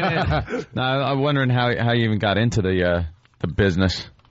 Well, I used to work like perfume and jewellery out of a briefcase on street corners for like really. So hawking wares out of a briefcase. Yeah, a hustler stolen. Yeah, my dad used to. Have you heard of the mock auctions? It's like a big empty shop where you get all different wares up and you conduct kind of an auction. But basically, you're ramming people, as we say, with a load of crap. And basically, my dad had one of those. There was tons of those around in the sort of early 80s. This was big in London? Yeah. Yeah, so the mock auctions, it was a big thing. So my father had that. Wait, so I walk in, I'm thinking I'm getting something of quality, and it's just junk? No, basically, it's an empty shop, and then you pull the pitch, which you basically lure people in, telling them, you put them in promised land, telling them they're going to get a lot of stuff for nothing, and that creates the crowd, and then the top man steps up, and they do systems where they they entice people to buy by giving them free gifts to go with a reduced price on a certain item. So it's like an auction. Okay. Wow. Basically, you're sort of filling everybody up with a lot of crap. Scam. Yeah. So I learnt the spiel and the different systems that you can work within the mock auction and applied it to selling jewellery and perfume on the streets. So basically that's what I did for years. And then Guy Ritchie had written a movie called Lock, Stock and Two Smoking Barrels, and one of the characters within the movie was a street corner con man. So there was no acting. It was just me turning up and saying a few words. Would he just find you on the street, or? No, there was we had like a mutual friend, someone that was an investor, a wife of the investor, knew me and knew him. So it was pure chance. One of those lucky bastard, eh? Wow. So Guy Ritchie kind of made you, right? He found you. Yeah, so he gave me a shot at being an actor. Yeah. Has he changed since Being with Madonna? I mean, I've known him since day one, so he's still the same old person to me. Yeah. Yeah. Do you know Madonna? Yeah, I went to the wedding and that, yeah. Look at you. Nice. All starstruck. Yeah, this impresses Can I get a Jimmy. picture? She's very attractive. You're going to get a picture, aren't you? All right, Madonna? No. Oh, Jason? Yeah, of course. Yeah, let's say hi to David in Texas. David? Hey, Hey. they are showing Crank tonight in Dallas. It's at the Improv in Edison. They're showing Crank at 8 the... o'clock. Oh, okay. Thank you, sir. Apparently, Crank is being premiered in... is it out yet? Cheesy plug for Friday Jimmy Norton. comes out. Friday it comes out, okay. Yeah, what's Crank about? We haven't even talked about the movie yet. It's about a hitman who finds out he's been poisoned. He has an hour to live unless he keeps his adrenaline pumping. Nice. And buys himself enough time to find an antidote. And, if he does that, he can get the guy who killed him. Yeah. It says Crank is in real time. In real time. That's what it says. It's like... Crank's film running time is 83 minutes long, and it's in real time. So is every minute in the movie actually a minute? Like 24, every episode is an hour. Is that what Crank is? Like it's really 83 minutes in the life of the hitman? Probably not. No, I wouldn't have thought so. But who wrote this up and gave me this awful information? Same man who told you I was doing a stunt today. Wait, I got distracted because I got to communicate. What happened? I just said to Jason... I got to hear it now because I love when you get annoyed. I just asked Jason, hey, Jimmy, I figured I'd talk a little bit about the film. Right. He said it's about a hitman who is poisoned. Right. And has to keep his adrenaline going to find, to keep himself alive. Yeah. So I said, okay, so is it in real time? And I figured he'd go, yes, it is, and we'd have a chat. Right. And he goes, what? And I said, well, it says the Crank is in real time because it says it here. Crank film running time, 83 minutes long. So I'm like, is that really like 83 minutes in the life of the hitman? Yeah. And he goes, no, I wouldn't think so. Maybe... I don't know. Maybe they meant it's real time that you'll be sitting in the theater. Oh, which is pretty much like, how about saying that Crank is a visual as well as auditory experience? What dummy wrote this, and where did you get it? Let's say hi to Darren. We've never had as much erroneous information as we have Who wrote with this you up? sitting here. Roland did? What's Roland? Roland made it sound like we were going to have an action adventure A today. real-time stunt extravaganza. Yeah. Roland, what's going on? We got him in wrong movies. He's not doing stunts. It's not in the real time. It starts like once he gets injected, the 60 minutes starts. Oh, yeah, so there is an hour time frame. An hour time frame. Like once you get injected, it's like an hour from. Wouldn't he know he's in the film? Yeah. Thank God you know, because I didn't have a clue. Have you even seen your own film yet, Jason? Not yet, no. All right, so maybe It's a we know more romantic than him. comedy, I think. Roland looks like a gay Napoleon.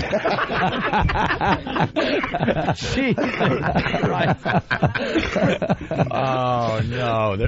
Here come the photoshops. Oh, no. Hey, let's say hi. Where were we going? Darren in Kings Park, I believe. Darren, what's How up? you guys doing? Good, Hello, man. Darren. What's going on, O&A? We're rocking.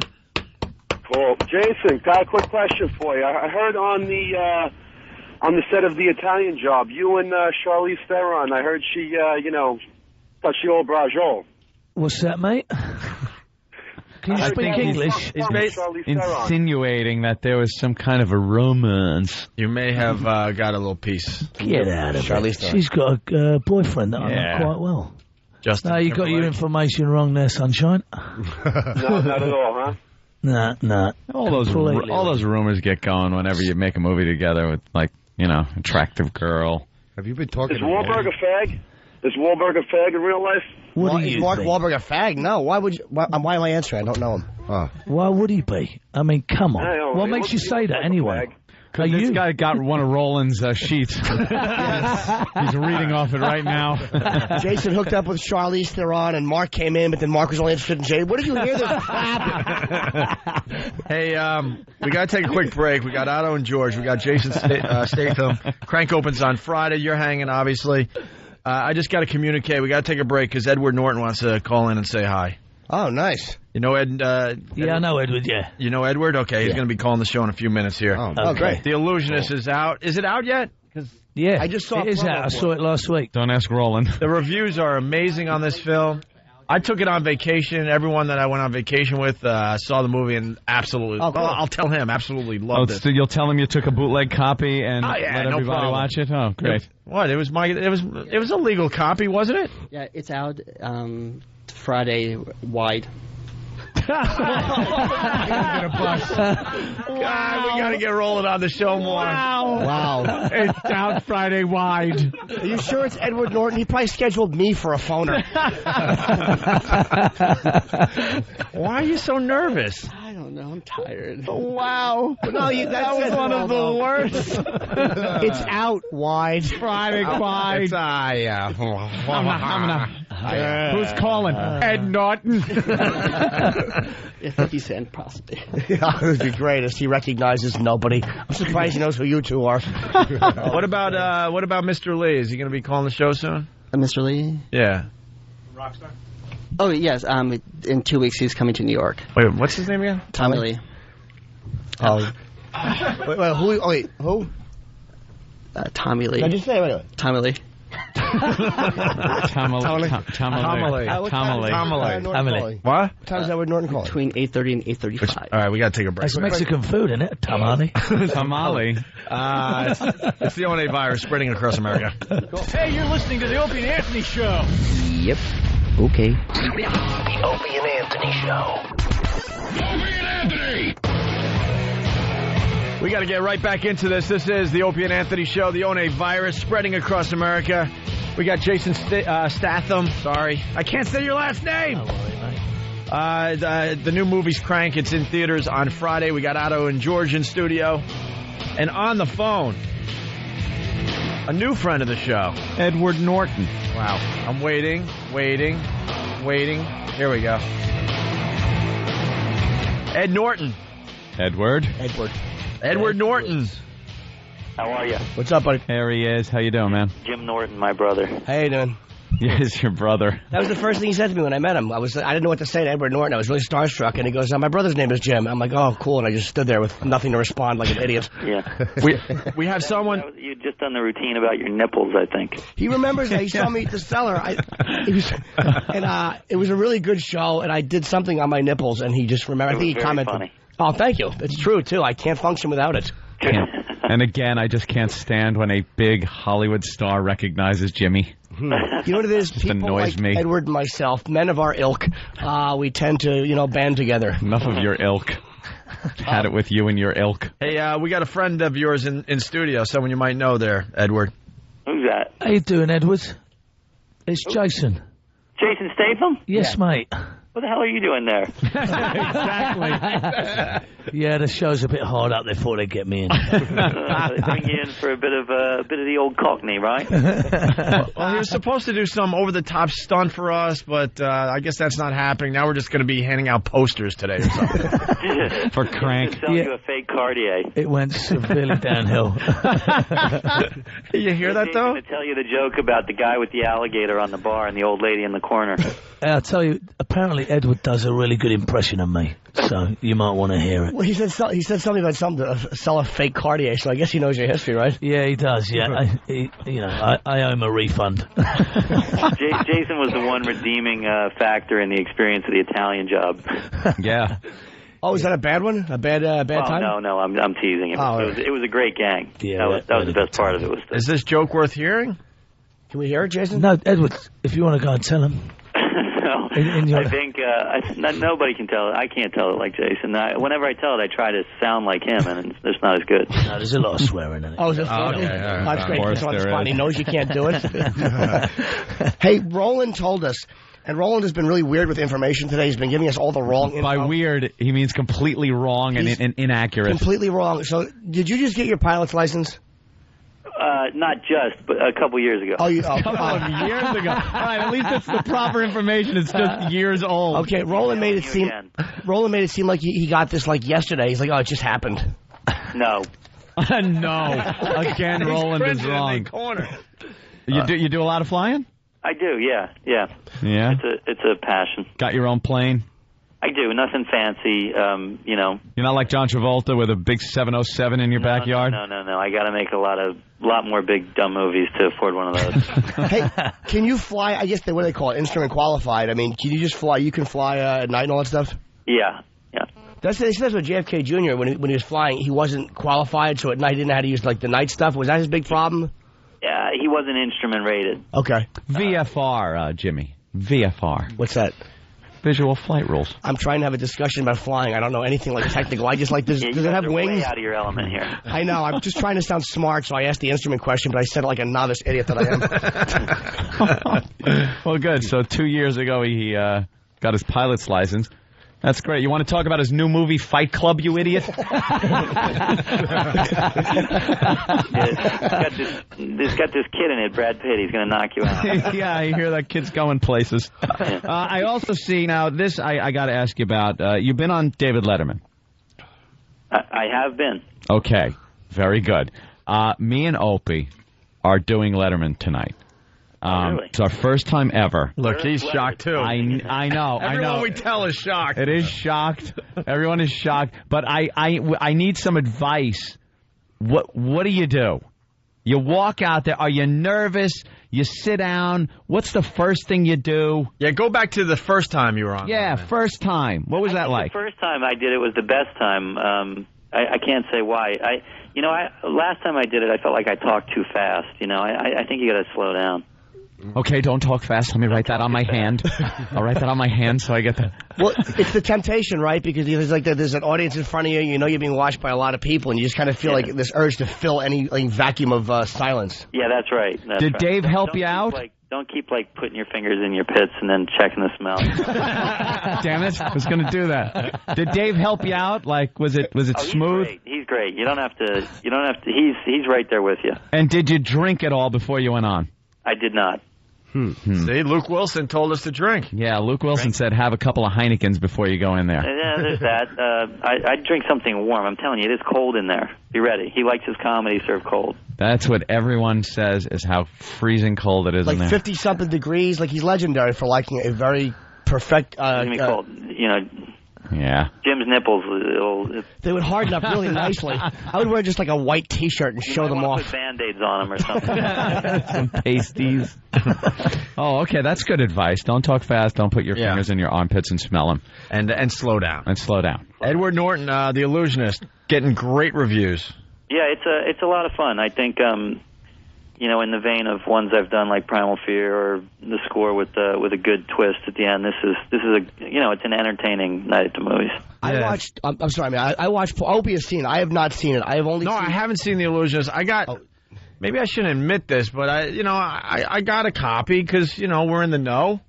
Is that okay to say I got a copy? Okay, because it was a studio copy. Yeah, to preview the movie because we were going to talk to Edward Norton. I went on vacation and I was doing some boogie boarding and I never got to see the film, which I'm bummed at. But everyone else sold it to a guy on Canal Street. No, but everyone else in the house, because it was a house filled with 15 to 20 people. They all saw it and they thought it was unbelievable.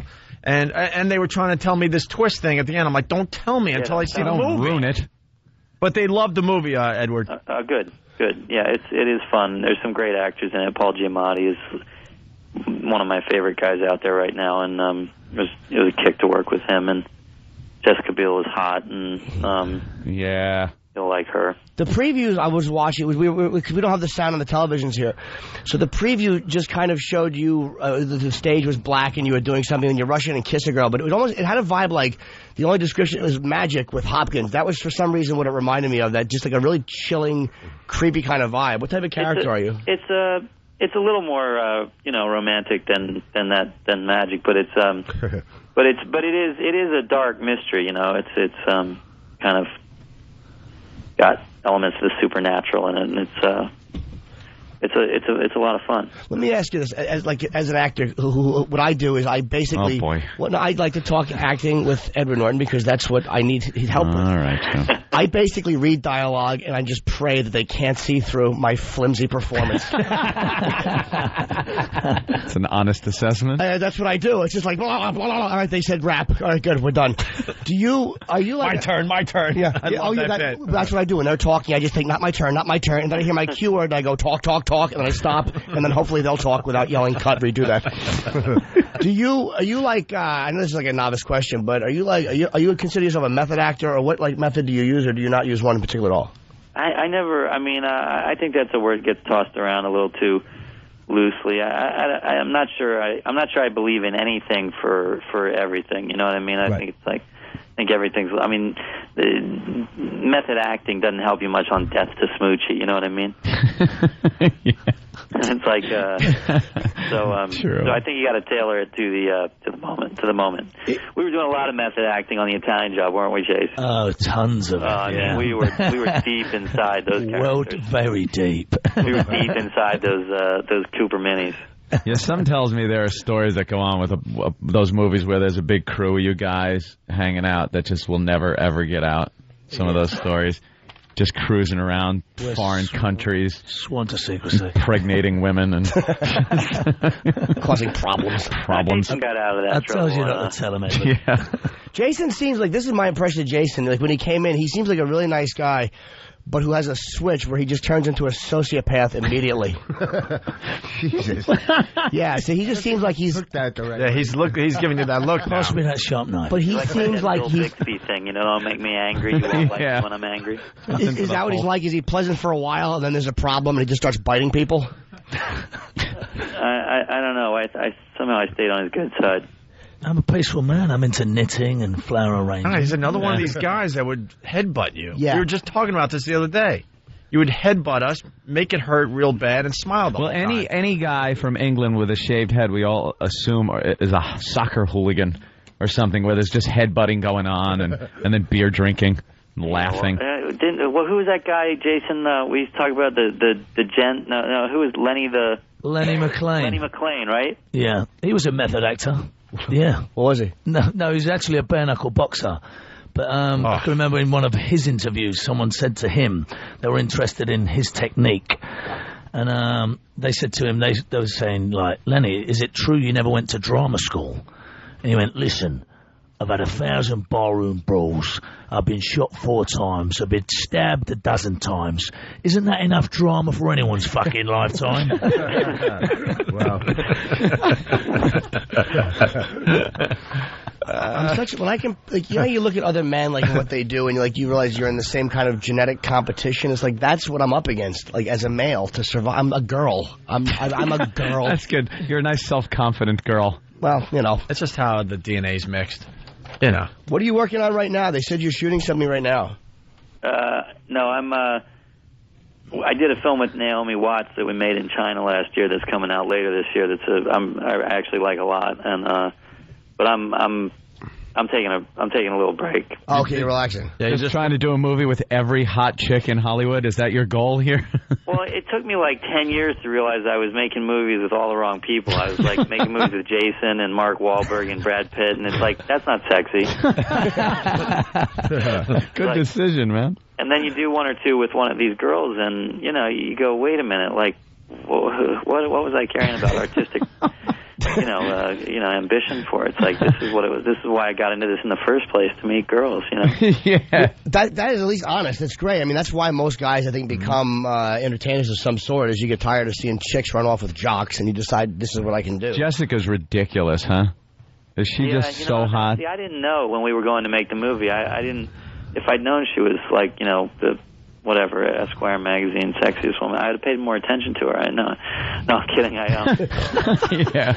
No, she's a great girl. She's a great girl. She's actually kind of salt of the earth. She's a real tomboy and real fun to hang around with. Really, really solid girl. Solid's a good word to use. That's an excellent word to use.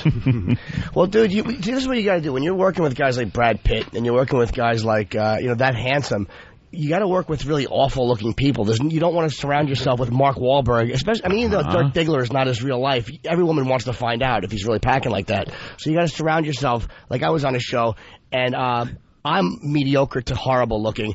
Everybody else on the show were genetic disasters. I was the best looking nothing on the show, so I was like the sex symbol of the show, if that makes any sense. Wow. So it's who you surround You need yourself relative with. comparisons. Yeah. That's what I'm saying. You don't want to work with Brad Pitt and Mark Wahlberg. That's tough. Yeah, I never pull it off because you're a handsome person. I mean, it's kind of awkward to say that to another man, but it's true. And then he can, hop in the plane. What kind of license you got? You jet? No, not flying those. Dual engine? No. So you're hopping around a little 172.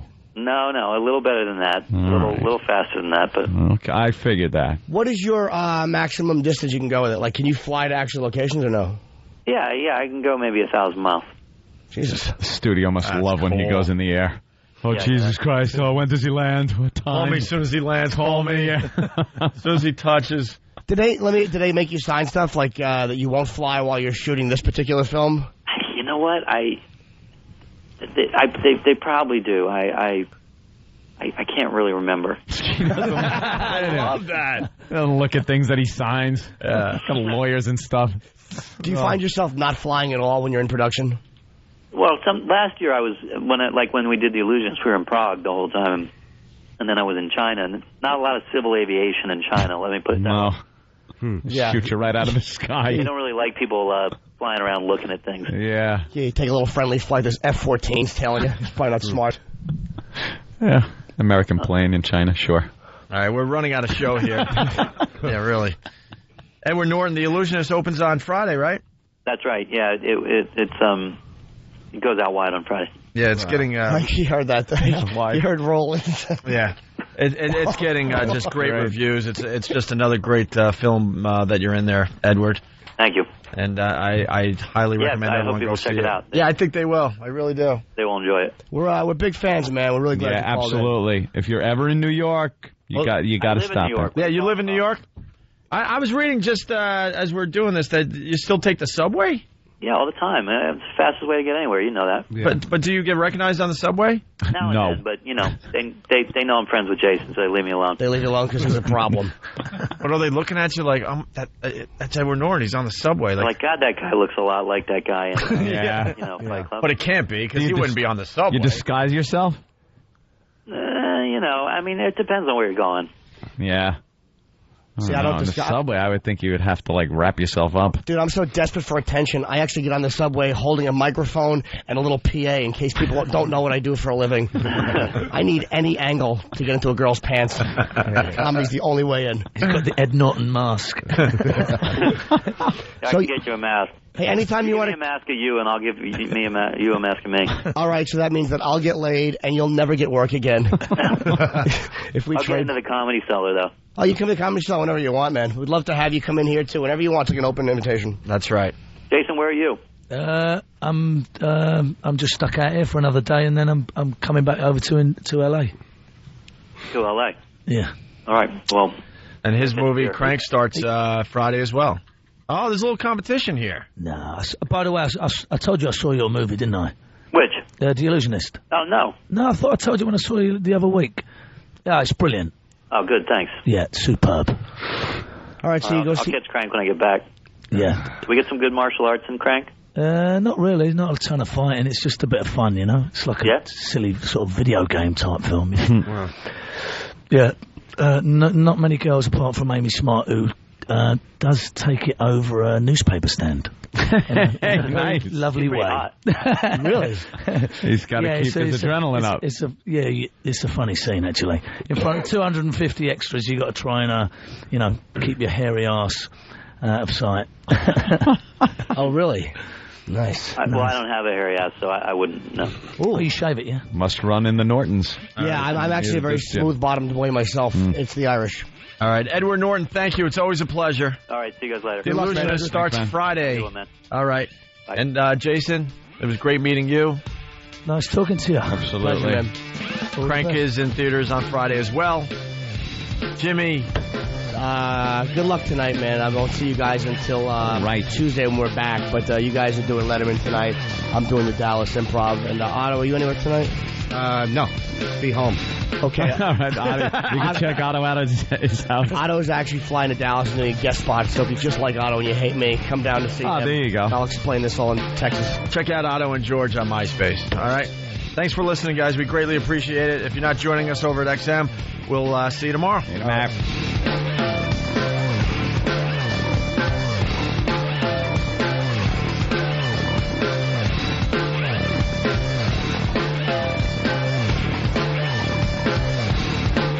Opie and Anthony are the latest shock jocks to hit it big. Goddamn! They are heavily into one thing. Boobies. Boobies. Yes. One of you, I don't know which one, said, then you can pull out your business. It's junk. We're artists. You present it as innocent, but I'm not so sure it is. Screw you. We're artists. Is there anything you won't do for ratings? We are publicity whore bags. Publicity sluts. We're artists. This is all about money. That's what it comes down to. But you're mercenaries. I mean, aren't you mercenaries? We're radio mercenaries, dickhead. We're artists. We're entertainers. We're not psychologists. We're not doctors. We're not daycare workers. We're artists. So it's all on appearance, none on you. None on us. We're artists. None on us. I'm scared. The Opie and Anthony XM walkover begins now.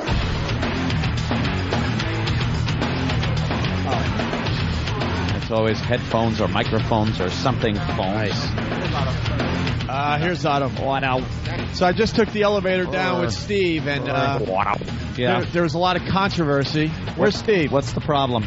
Well, Jason had a great time. Talk anytime I want, starting now. Jason had a great time on the show, but the publicist was having a conniption? like a hissy fit. A hissy fit? Like one of those hissy fits. A hissy hit? And I guess she was trying to break down the studio door and come in and take Jason out or something? What? What happened? Who wants to talk? Thanks.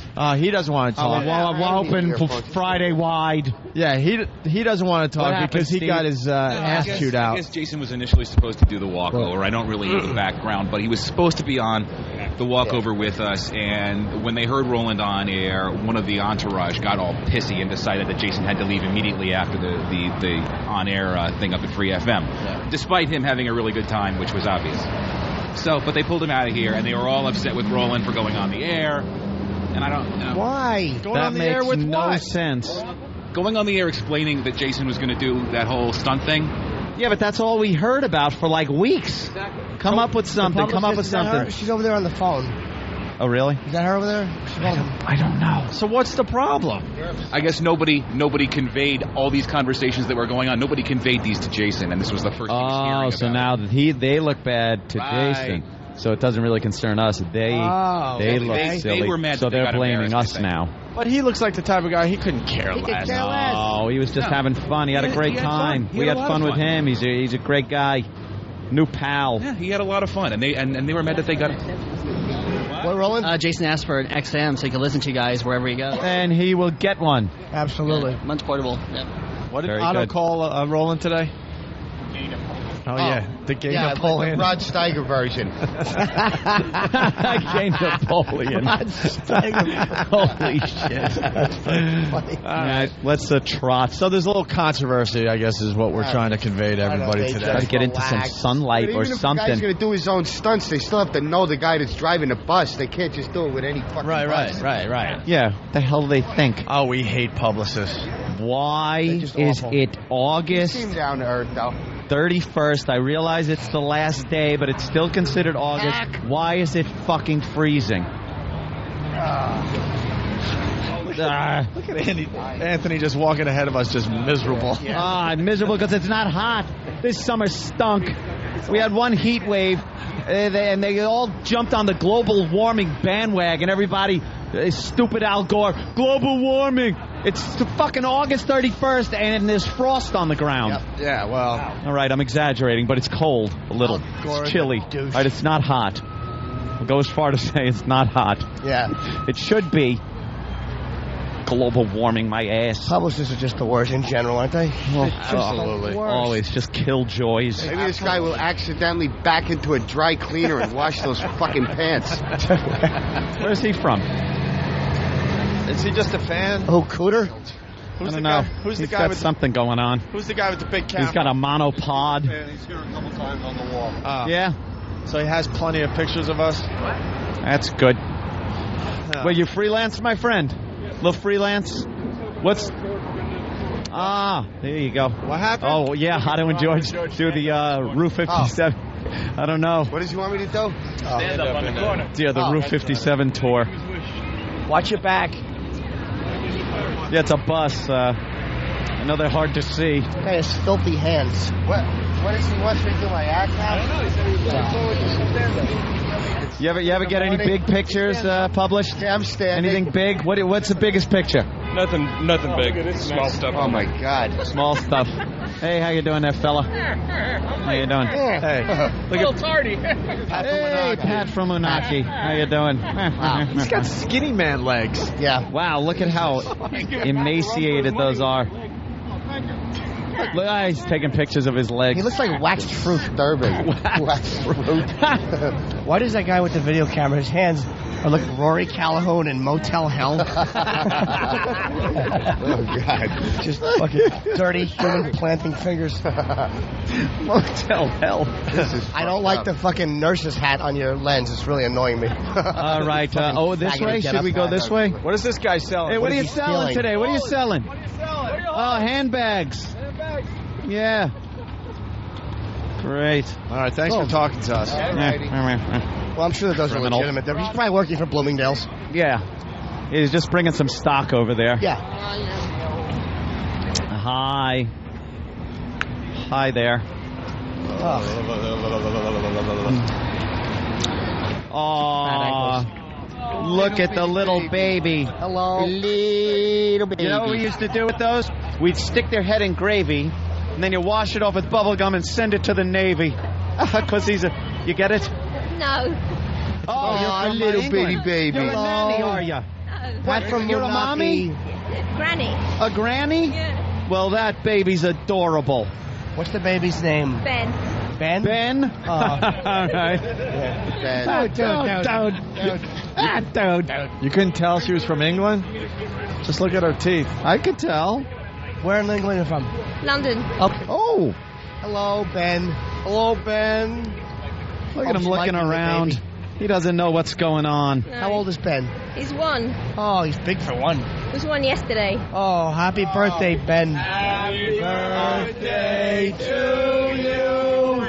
Happy birthday to you.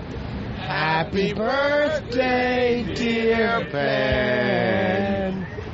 Happy birthday to you. Are you 1? Hooray! Oh no!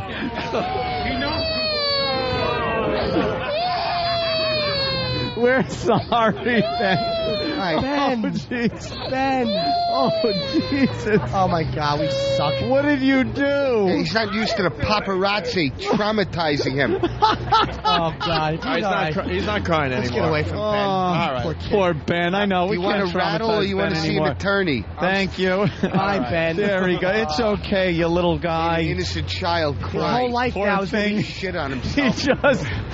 just freaked out. His whole life now is going to be filled with the fear of mediocre radio shows. Oh, man. He made it all the way through Happy Birthday. And then the hooray part scared the little shit out of him. Yeah. There he is. Pat. Yeah. He looks like Mac, except Mac's leg was healthier. Fucking idiot, Pat. A lot of picture snapping Yeah, a lot going of on pictures these today. days. A lot of pictures. I don't know who these people are. And they got like good cameras. Like shitty little camera phone cameras. This guy is just waiting for a bus with his suitcase. All right. What else we got going on today? And just to know, it's going to be even colder in the studio. No, won't be. It is wonderful. What are they hanging the big stars up on? Or are they taking them down? Wish they were I didn't doing even notice. It was here the whole time. Are they? Is that for They're not starting a. Hey, is that for Christmas? Is that for Christmas, sir? It's for what? It's the a star. MTV Music Awards. Nah, that'd be too late. It's Let's for ask the guy. What is it for? Oh, for a film. For a film. What film? All right. Thank you. It's for poor Ben. It's for a film. I guess they got to make believe it's Christmas in New York. Oh, is that it? They're that going Ben to film still something crying outside somewhere? here? Poor little Ben. I know. We made a 1-year-old cry. That's pretty friggin' despicable. We were just trying to do a good thing. Oh. All right, well. Otto, anything? What? I'm just seeing, you got anything? Any observations? Oh, what? Exactly. Exactly. We're just trying to make There's something nothing happen going with on. with this walk today. Hey, let's go talk to Richard Belzer in 25 years. Oh, God. Oh, my God. Hey, Mick Jagger. All right. George has the mirror. Thank you, guys. Yes, thank you. Oh, thank you. Good. Yes, Getting yes. some good luck, Show up, say tonight. hi. Yeah. Oh, I'll sign that, sir. Certainly. Thank you, Danny. I could hold a microphone and a pen at the same time. I'm magical. Right. Oh, and it makes for a lousy autograph, doesn't it? Thank you. We're going to do about, 40 more minutes of radio? If that. We're heading out early today. Oh. We got a pre-interview to do. Yes, very busy, man. With today. Letterman's people. Very busy. Very exciting stuff. Be upstairs in a few minutes. Opie and Anthony, XM 202. Masochist. That sucks. Lesbian. I like that in a woman. And every other kind of thief. I love paying for sex. This moral decay weakens our resistance to the onslaught of the communist masters of deceit. We're a bunch of scumbags. These abnormalities are corrupting the minds and the hearts of our children. Jackass. I can't believe it. It's pedophile humor. It's depressing and horrendous. It's awful. A bunch of idiots. Perversion for profit. Here it comes! The Opie and Anthony program. El virus de Opie and Anthony. God, that irritates me. It's just like somebody took a bat to my brain. We're the only radio show that makes you want to hate us. Opie. I want my coffee. Anthony. I want that fact. Jim Norton. I want Ozzy. We are going to dumb this thing down to the point that we're going to be #1 with Down syndrome children. Hysterical. The Opie and Anthony Show. But enough of this palaver. Let's get the show on the road.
In New York today.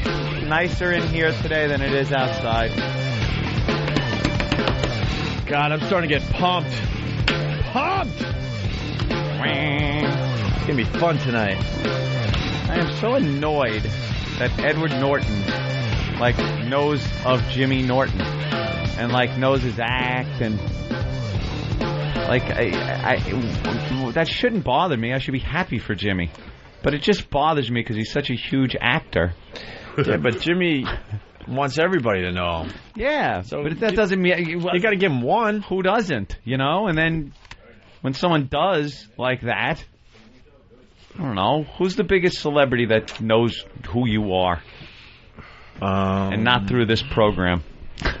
No one. Let me think. Each other. That's pretty Bob much Saget. Okay. That's a good one. That's a pretty big one. It's not Edward Norton. Let me think. I'm just saying, because, Tyson Walter. No. The football player. I don't even... Is he playing for the Redskins this year, Tyson? Tyson I don't Walter? know. I know he got a job, though, right? Yeah. I was just talking about how annoyed I am that Edward Norton knows who you are and knows, your act and stuff. And I'm trying to think of what celebrity knows me We got Bob Saget, but that's not like, Dane Cook. These are good ones. Well, what Anthony's saying is someone who knows him that really isn't familiar with me. Because, like, when I saw Saget, the first time I met Saget was at the Carolines Aristocrats rap party. I walked up, I wanted to get a picture with him, and he goes, Jim Norton. He goes, I'm a fan of your stuff. I loved, I think it was Side Splitters, and he'd seen all the Otto and George movie, all the films. Yeah. So, I know what you're saying. Hey, Eric, you want to take the pictures off this quickly before you get your face slapped? David Goldblum. What? Are you just blurting names out now, Kenny? Who's that? Who are you? Jeff Goldblum. David Goldblum. Jeff Goldblum, goddamn rich cunt. He knows you? Jeff Goldblum, yes he did. No, he doesn't. Yeah, I won't accept it. I do a whole story in my act, a true story when I met him. He's fans of... He recognized me from Tough Crowd. David? No. Yes. Wow, David Goldblum. Pete Goldblum. He liked you? Wow. Yeah, he knew me from Tough Crowd. I wish I could find it. Wow, that's weird. He watches Comedy Central. I know. And then Method Man told me I should win an Emmy. It's how it is when you're hobnobbing. Hobnobbing. Maybe you're just such a pain in the ass. Well, what do you think these guys are watching? You gotta think they're watching that stuff. Goddamn rich cunt! I kill rich cunt! Why didn't we have this for over there? All right, E-Rock's got something to tell the fans. Who's that? Does he? Yeah. Oh, no. E-Rock. Are you coming out? No, Jimmy. The hair is fake? No, that's not fake either. If they want to get Letterman standby tickets, call 212-247-6497. They're taking names now for standby tickets. You want to get the number out again? Jeez, how about, That's a big thing. That was inspiring. Yeah, really. That's a big thing. Maybe we could throw it up. Give me it. Hold on. Maybe we can make it part of the thing. I bring nothing to the table. Hawks, plugs, stunk. Maybe we can make it part of the pad data thing. My name is Eric, and I hate blacks and Jews. Wow. Jeez. I forgot about that one. Black people need to shut up. Woof. Oh, easy. You are a racist. Easy, kiddo. Is this on? Hey. Boomer Esiason knows Anthony. That's true. Okay. But, football player. Letterman standby tickets for Opie and Anthony tonight.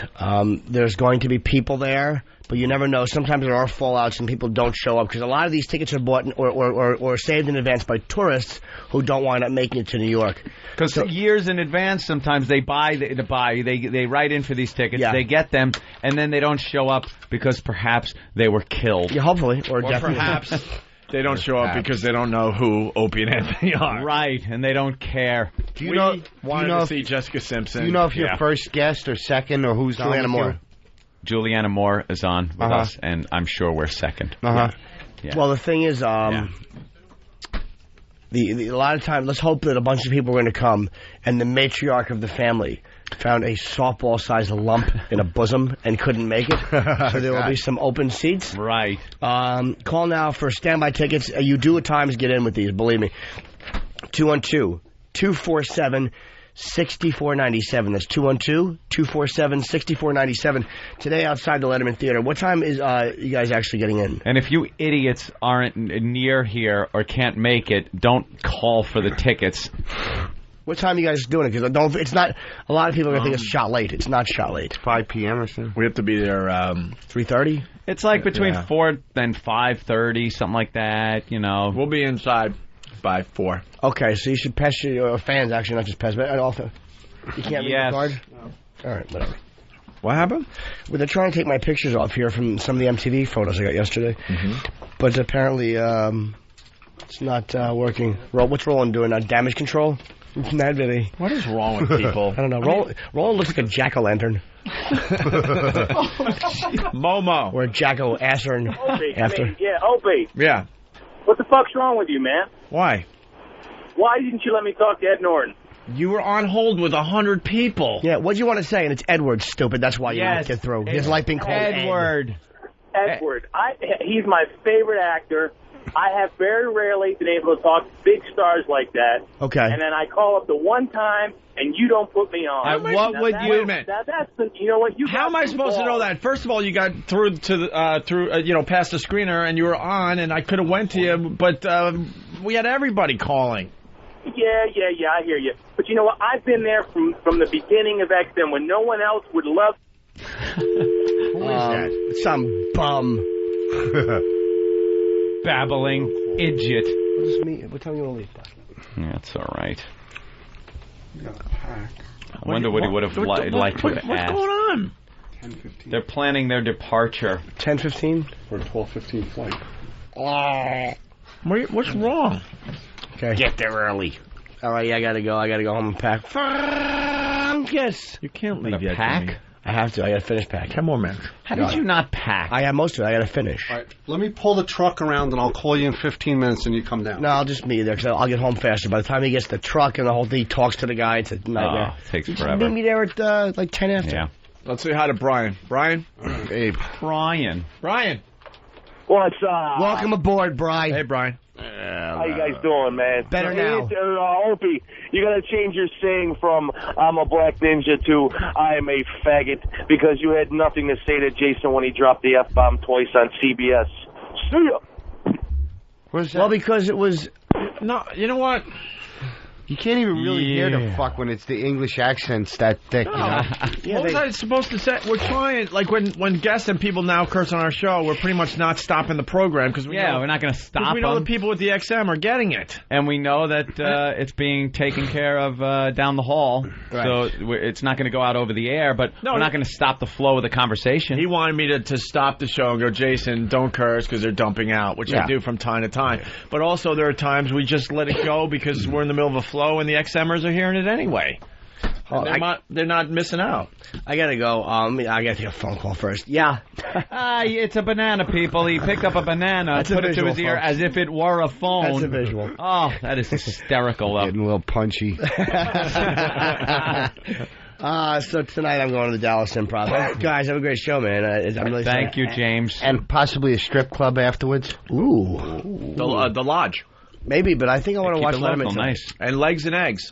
I don't go for that. Dallas is known for like this thing after the bars close. It's called Legs and Eggs. Really? I'm trying to have less cholesterol. Eggs and legs. I'll date Heather Mills. Are you going to go to Dealey Plaza and see where the Kennedy thing Yeah, was? I got a photo on the X. We went. You did? You went there? Yeah. I was there. We went. Man. Really? Yeah, we came. We had the best afternoon there because It looks a lot smaller than you would think, right? It looks like a movie set. Yeah. Because you've seen it so many times over the years, it looks like it's not real. And you don't realize there's a mirror of it on the other side. Like it's the same mirror of it on the other side. Really? Yeah. The other side of Dealey Plaza, it's exactly like just a mirror image. Like Jimmy just said. And there's Sorry. actually but brain no one stuff pays like that. attention. No one pays attention to that side. It's all much nicer. Well, nothing happened there. Yeah, I know, but it's weird because it's the exact. You know, same thing. something horrific could happen there, and it wouldn't matter. Right. Yeah. There could be an 80-car pileup, death, destruction. Well, Jimmy doesn't matter. Jimmy No talks one cares. about it in his act. It's a great bit that Jimmy used to do about. We almost saw a lady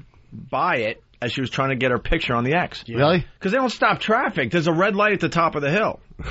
As soon as that light changes, they don't give a shit about some dumb tourist from wherever. Yeah. And she's getting her picture done, and the car pretty much had to, come to a complete stop right in front of her. I'd love to get up in that window and have some idiot on that X smiling for that picture and just shoot their head right off. They don't just blow their head off. They don't let you near the window anymore. It's glassed off. It's all glassed off in a box. Really? A glass box, yeah. Sure, I mean... What the fuck is that about? I want to go up there and look No, for some you used tracings. to be able to go and go right up to the... And look out the window. Right, but now you can't get the perspective because it's... Why? Conspiracy. Oh, They don't want no, you figuring of it course. out. All right, guys. Figuring it I out. got to go, but I always say... It's like I say. Here we go. Always leave them laughing. He put his sunglasses on upside down. You know, you want to see gags like this, you come to the show tonight. If not, you stay home. Just to finish the Dealey Plaza story, I think it was maybe a couple of years ago now, someone actually did commit suicide on the X. Yep. Really? Where Kennedy was shot. What a coincidence. And what was their name? See? Just doesn't fucking matter. Oh, yeah. Yeah, right. he thought he was making a statement, I guess. Unoriginal ass. Jack Franklin Carr. Jimmy. Carr. Stephen Carr. Stephen Carr, lead Foundry. singer of the band Foundry. Asshole. Dump sheet. Oh, yeah. All right, Bye, guys. let's take a Bye, break. Jim. We're going to take a break first. Yeah, we'll Oh, take good. a I'm break. going to take a leak. All right. I'll and George in studio. Yeah. And we'll continue. What the hell is going on? The Opie and Anthony Show. Too loaded long. Be quiet, sir. Too loaded long. Too loaded long. Too loaded long. This show. The Crumpet Breakers. The Crumpet Breakers. Try again, dumbass. The Crumpet Breakers. 1, 2, 3, come! Well,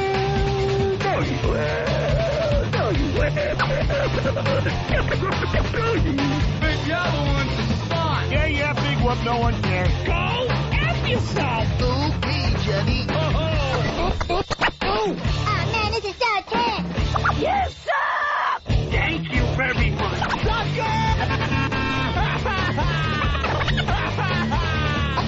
Hey, shut up. You're going to read it. Here you go. I'm going home. That's a winner. Check, please. This bit's done.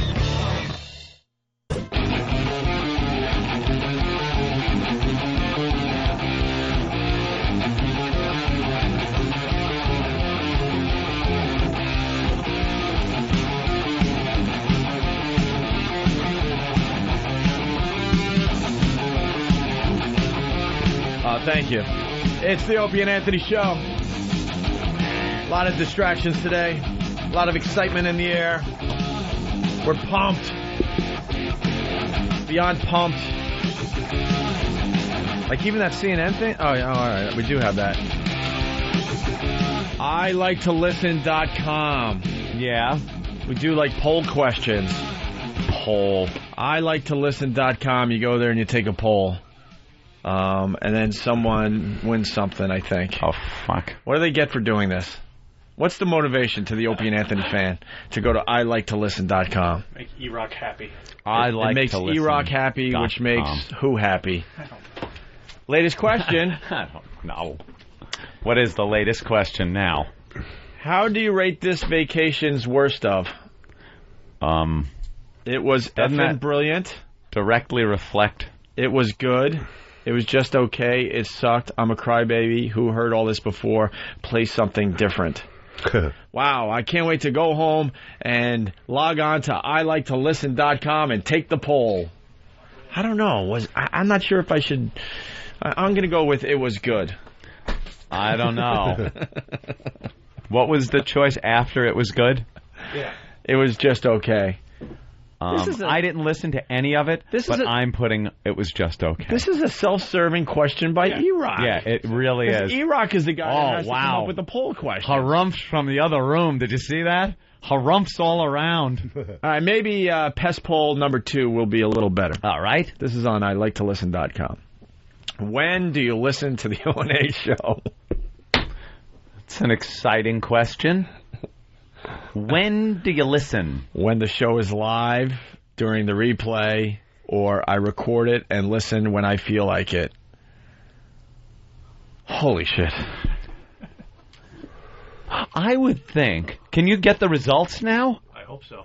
Vote, and then hit right. Let me think. When do you listen to the O&A show? Well, this is just how am I supposed to now even concentrate on the rest of the show or the day or anything with this question on my mind? When we're doing the show, I guess I listen part of the time, so I'm listening then. But I could say I probably listen to the show most of the time. Well, I've probably heard every show that we've ever done because I'm here. Listening to it. I'd have laughed, but there are times I listen to the show when we replay it. Yeah. And I'm like, wow, that happened today? Really? Yeah. No idea. Well, because there's so much going on. Like, and we'll go off on something, and I'm looking at phones to see where we're going to go next there, and I'm getting communiques. I'm looking at the instant feedback. Next thing I know, feedback, yeah. We're on to another subject that I had no idea he discussed. I don't know, Clockwork Orange or something. Yeah. Yeah. You know? Well, that's from doing it for so long that it's natural on the air or off the air. Right.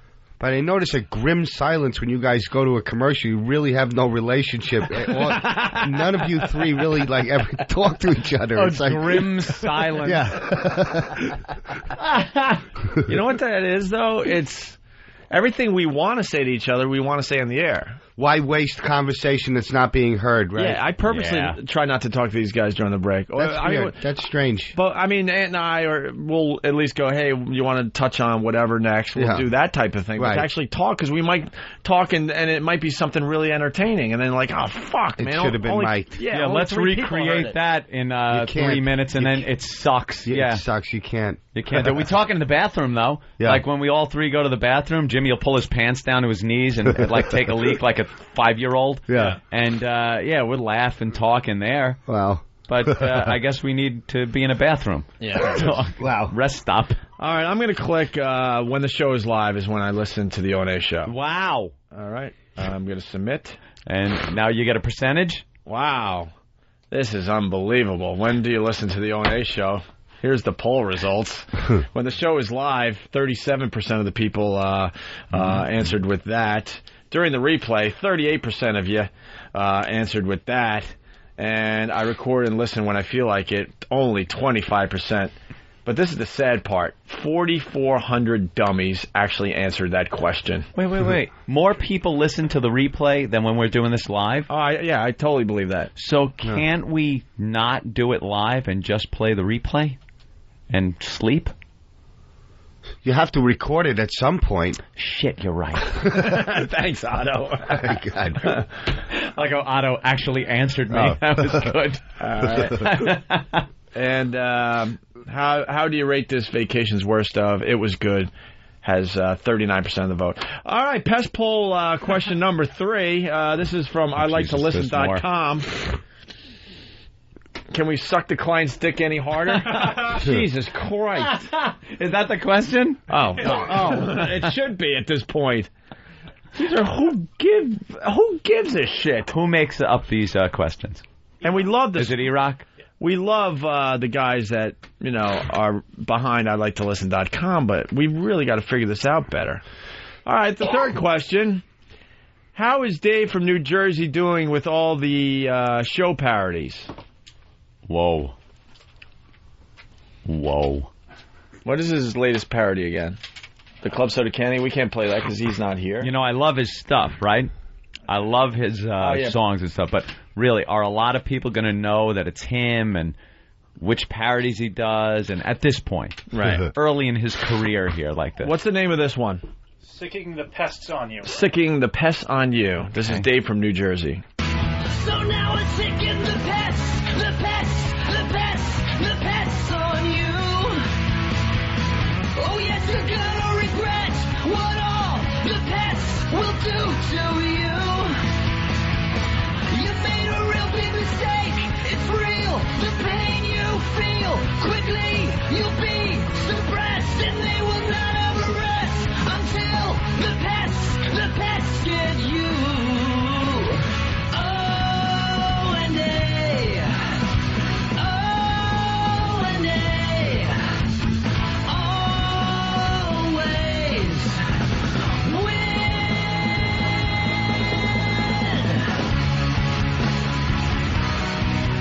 That's his latest creation, Dave from New Jersey. That's pretty good. He's got a really good voice. He really does. So how is Dave from New Jersey doing with all the show parodies, Anthony? Every single one is a gem. They're so-so. They're disturbing. I haven't heard one of them yet. Just put down, I haven't heard one of them yet. Even though I just heard one. I'm going to fuck with this whole survey. Wow. Every single one is a gem. 44% of the people answered with that. They're so-so, 26%. They're disturbing, 4%. And I haven't heard one of them yet, 27%. I just kicked that up a little bit. So there you go. ILikeToListen.com. Who is your favorite O&A show character whose name starts with E? Is that going to be one? Probably. You update the questions. E-Lo. E-Rock, you update the questions. Danny. Once every, 2 weeks? No. All right. Is the sponsor happy now? Yeah. Ugh. Especially when we send them that air check. Yeah, they're going to love that one. Hey, let's pop this in and give it a listen. This is the latest air check on our spots that they're doing. Right. Over there on Opie and Anthony play for show. you your best plug for our company. All right, let's move on here and say hi to Jeff in Ohio. Jeff? Hey guys, how are you? Hey, Jeff. Hey there, Jeff. You know, got my XM satellite radio 3 months ago, and it's been the best 3 months of my life, changing the way I listen to radio and listen to you guys. Yeah, how did you get turned on to the Opie and Anthony show? You know, I might have wanted to hear that.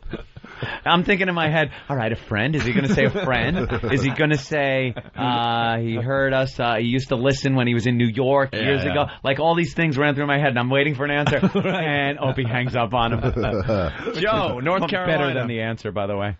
Tropical Storm Ernesto's coming your way, by the way. Yeah, fuck it, I don't care. Trying to keep it local for you. I appreciate that, but just wanted to say, guys, I've been a fan of yours since NEW, the $2 days on XM. This Letterman thing is what we've all been waiting for. We know you guys deserve it. Congratulations and good luck. Oh, my God, I'm getting teary-eyed. I know. Thank you, sir. Hey, you know what? Seriously, that's all I got, guys. Punching out. That's all you need. You know the only reason we're on Letterman is because, we have the same bosses, right? No. It's because we're somebodies. Actually, Leno's people called. All this. What? Wait till we're done.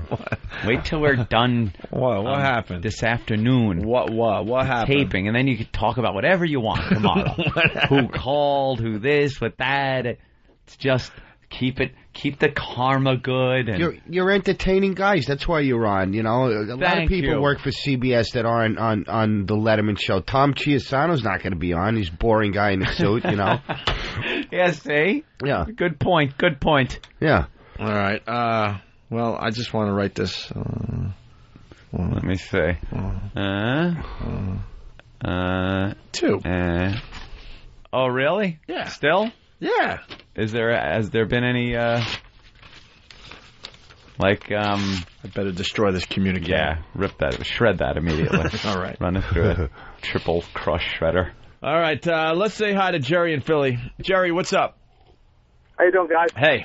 I thought Rich Voss' show was really funny yesterday. Oh, how was that disaster? Rich Voss and Bonnie took over the airwaves yesterday after we left for about, 45 minutes or so? I heard they went at it. Did they? You just listened to him. Like sex or a fight? Wait, get on mic. What?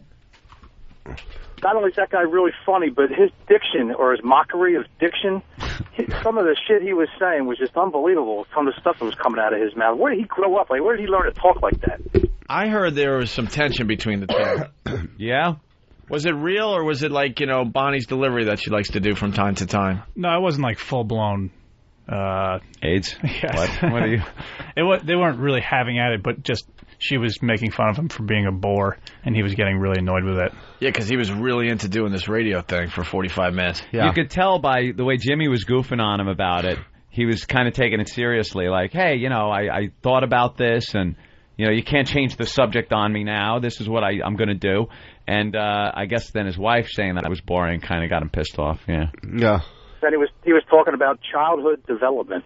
Okay, what the hell does he know about childhood development when you're 5 years old? And then he went from that to how to quit smoking.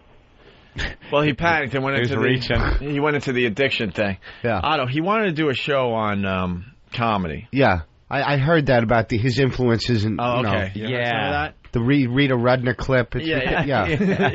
He needed a Rita Rudner clip and an Alan King clip for his show. The hell are you going to do with that? And talk about their influences and comedy and all that crap. Yeah. He called Bonnie Benedict Arnold. Did he really? Yes. Benedict. I said, what's that? Like Benedict Arnold. I'll have the eggs Benedict.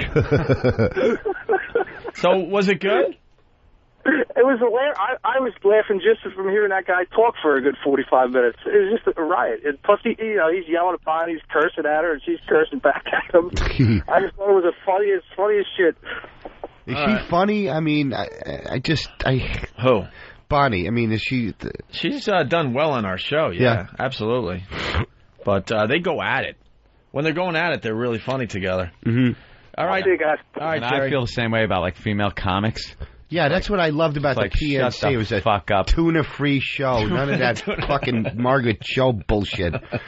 You're not a fan of Margaret Cho there? It really is a male art form. I don't believe that there's any female comic from any era that could hold the jockstrap of the worst stand-up we have now. It's a male art form. I don't give a shit what they think of my opinion. I've had a tough time with the female comics over the years. Yeah, you just shut down. I've tried to have an open mind, and I'm just like, I just shut down. I can't listen to what they're saying. Nothing worse than going to a show and you watch it, you're laughing and everything, and it's like, we'd like to bring out our next comedian, and you're like, here it comes. I know. Here it comes, and then just nothing, a few little smatterings of applause. And just they bring the whole show down. They talk about their period, their overbearing mother. Oh, my mother is still waiting for me to get married. Girls, any of you? Shut the fuck up. And their stories about dating. It's awful, Oh, I'm with you. Yeah. I know, guys, they could be pretty selfish, girls. Am I right? Yeah. Am I right? Yeah, you're right. You're right. You're right. We're selfish. Yeah. Shut up. All right. We in the kitchen. We have a little audio clip here that's pretty good. This is different than the one we played yesterday. That's what Sam says. All right, Sam is giving us another. I like another that. clip of. You're getting really good, Than, at passing the buck. But he's like in charge now, so he has to. But it's good. Like he did it very smoothly. Is this different from yesterday? Yeah, that's what Sam says. But also, it's potentially distributing kudos if it's a home run. If it's a home run, yeah. Well, it's never presented that way, though. Sam. You never go into it going, if this is good, it's going to be kudos. You always go, if this is shit, it's on Sam. Sam? Yeah. What do we got here? Sammy.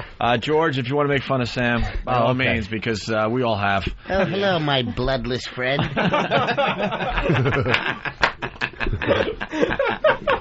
Yeah, we don't. Pigmentation of loose leaf. We're calling him the whitest black guy. Yeah, he's got the hair, but... And then people on Whackbag did a Photoshop trying to find other white black guys, and they don't come close to what we got. Don't come close. That word mulatto is now, like, politically incorrect. Is there a better word for that? Now, a guy who's... We can't even say mulatto anymore? Biracial now. Biracial? Biracial doesn't cover... That could be anything. Asian and friggin' Russian. It doesn't narrow it down at all. Eventually we're going to communicate with just blinking our eyes. That way it's not. Well, what's going to happen with the word biracial? It's going to be used like we use mulatto, and then they're going to say biracial is no good now. But it covers too much shit. Biracial is like Eskimo and the Peruvian. True. That's biracial too. It doesn't mean black and white. What do you call black and white? I don't know. You Mulata? should. Mulata. Mongrel class. This is a video clip that's up on OpieandAnthony.com now. Okay. It's just a kid who tries to jump some stairs on a skateboard, and he falls off. He doesn't break anything. He's not really hurt. It looks like he just gets the wind knocked out of him. Yeah. And he makes a funny noise. Okay. Funny noise.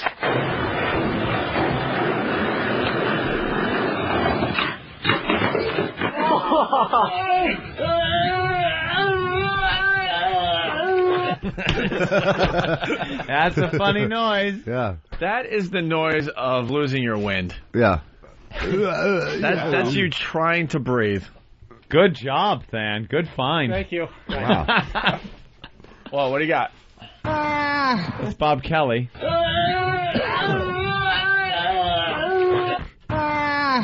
Bob Kelly breaking his leg. It does sound like that woman, too, that fell out of the grape stomping thing.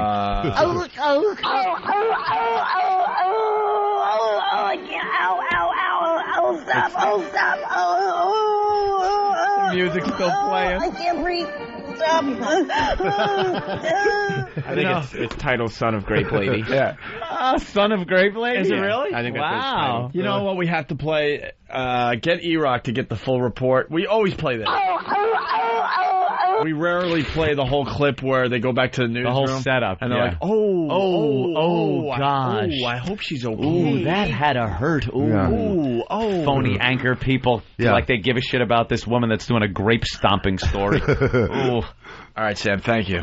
I'll play your song as you leave. My pleasure.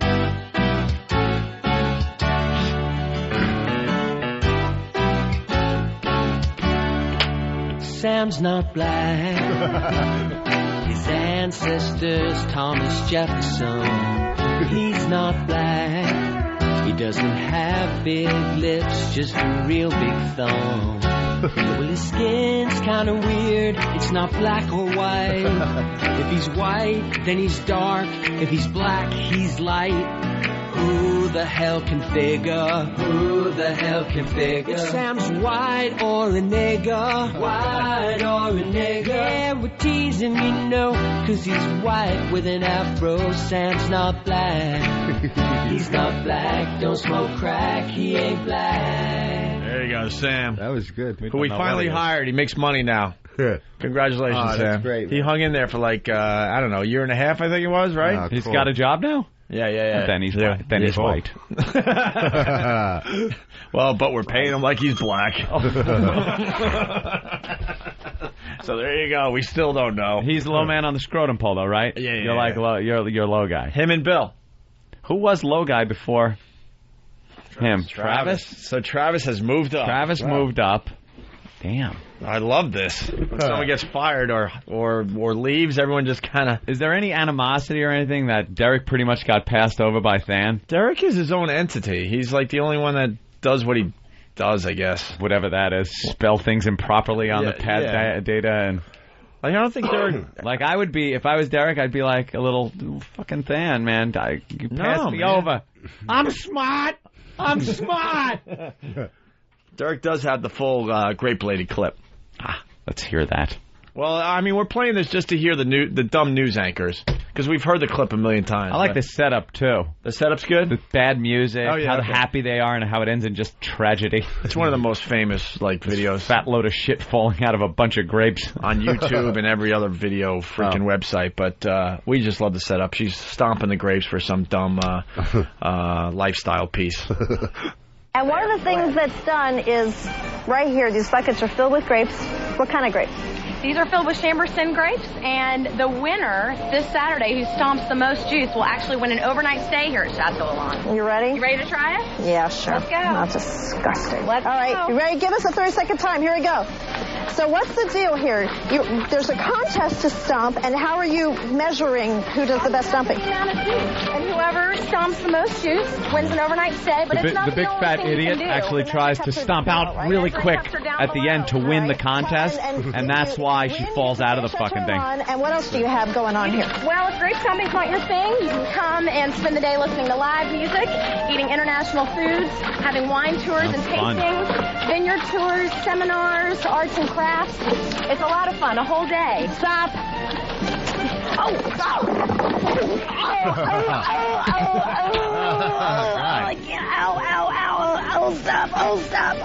The news anchors, though, ought to listen. They're coming in a second. What a crybaby. Oh, I think she's actually hurt. No, I think she is. Yeah, she's hurt. She took a hard fall off there. Okay. Boy, gosh, I hope she's okay. Gosh. Okay, we're going to make sure she is. We'll try and check on her and get back to you as soon as we can. We'll be back right after this. Oh, ow. Ouch. Oh, Yeah. gosh. I like the ouch. Ouch. Ouch. Oh, gosh. Wow. That had to hurt. Wow. Ooh. They don't know how to talk if they're not reading it off that dumb machine in front of them. No. All right. Rich in Oklahoma. What's up, Rich? Yeah, hey, how's it going? Hey. I was just going to make a comment about Rich and Bosch yesterday. The whole show was not funny at all until the very, very last word, and it was from Bonnie. It was the funniest line ever. The boss asked her if there's anything she wanted to plug, and she said her butt. Oklahoma, where the mailman shoots you in the face. Thank you. Paul the trucker. Howdy, boys. Hey. Hey, listen, Boss did a pretty decent job yesterday. People don't give him enough credit. They're calling in, they're busting his ass, they're trying to get him riled up, and he calls Bonnie. What the hell was it? Not Benediction. Yeah, we already told everyone that. Yeah, it was Benedict Arnold or... Oh, my God, the callers just suck ass. All right, we got the CNN audio. This thing is just great. The Kyra Phillips. Have you heard this there? No. What's this guy? Well, what's the story there, Than? She went to the bathroom. She had her mic. This is a great one. Had her mic on. Right. Yeah. Yeah, that's pretty much it. During some Bush speech. You know, these anchors sit there, or they sit at the desk, and when Bush is talking, they don't just sit there listening to the whole thing. They're fucking puppets that read a teleprompter. So they know they have time to go to the bathroom. They go back, come back, and during the middle of Bush's speech, then they'll say, like, we're listening to George Bush deliver a speech. But they're not sitting there the whole time listening. Yeah. So this woman gets up to go to the bathroom and left her mic on. I guess the control room really should have been responsible for that. Left her mic on, and you hear her chit-chatting in the can with some other broad. Yeah, Kyra Phillips.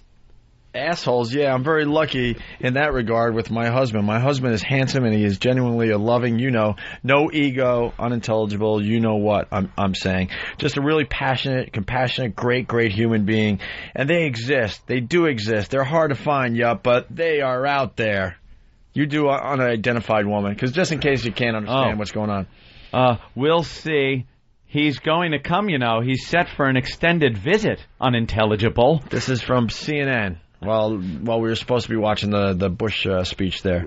Kyra Phillips. I mean, that's how you figured all out, those extended visits. Yeah, by sucking his big fat cock. Oh, that isn't said. Yeah, but my mom, I think she really likes him. Mom's got a good vibe? Good. Yeah, my brother's the one that unintelligible. That thinks he's an asshole, obviously, right? Yeah. Phil's brother, of course, bros have to be, protective. Except for mine. I've got to be protective of him. Unintelligible. Yeah, he's married, 3 kids, but his wife is just a control freak. Oh, boy. Oh, there you go. So now she's talking about her sister-in-law? Yeah. Yeah. And then the woman says, Kyra. Yeah, baby. And then your mic is on. Turn it off. It's been on the air. And here's how it went down on CNN. Every department of my administration response to last year's hurricane has recommended practical reforms, things to do to make sure that the response is better.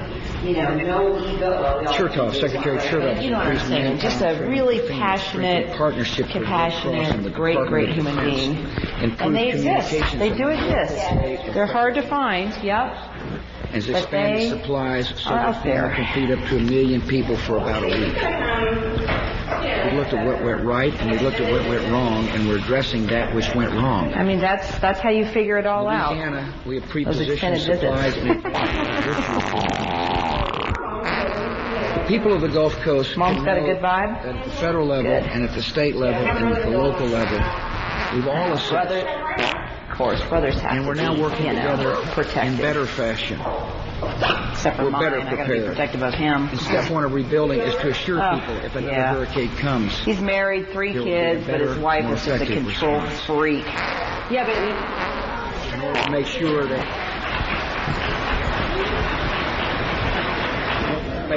people... All right, we've been listening in to President Bush as he speaks in New Orleans today. This is the 1-year anniversary of Katrina making landshore there. President Bush saying if another natural disaster hits our country, we must react better than that. No, we gotta do better than that. A Friday, a wide opening.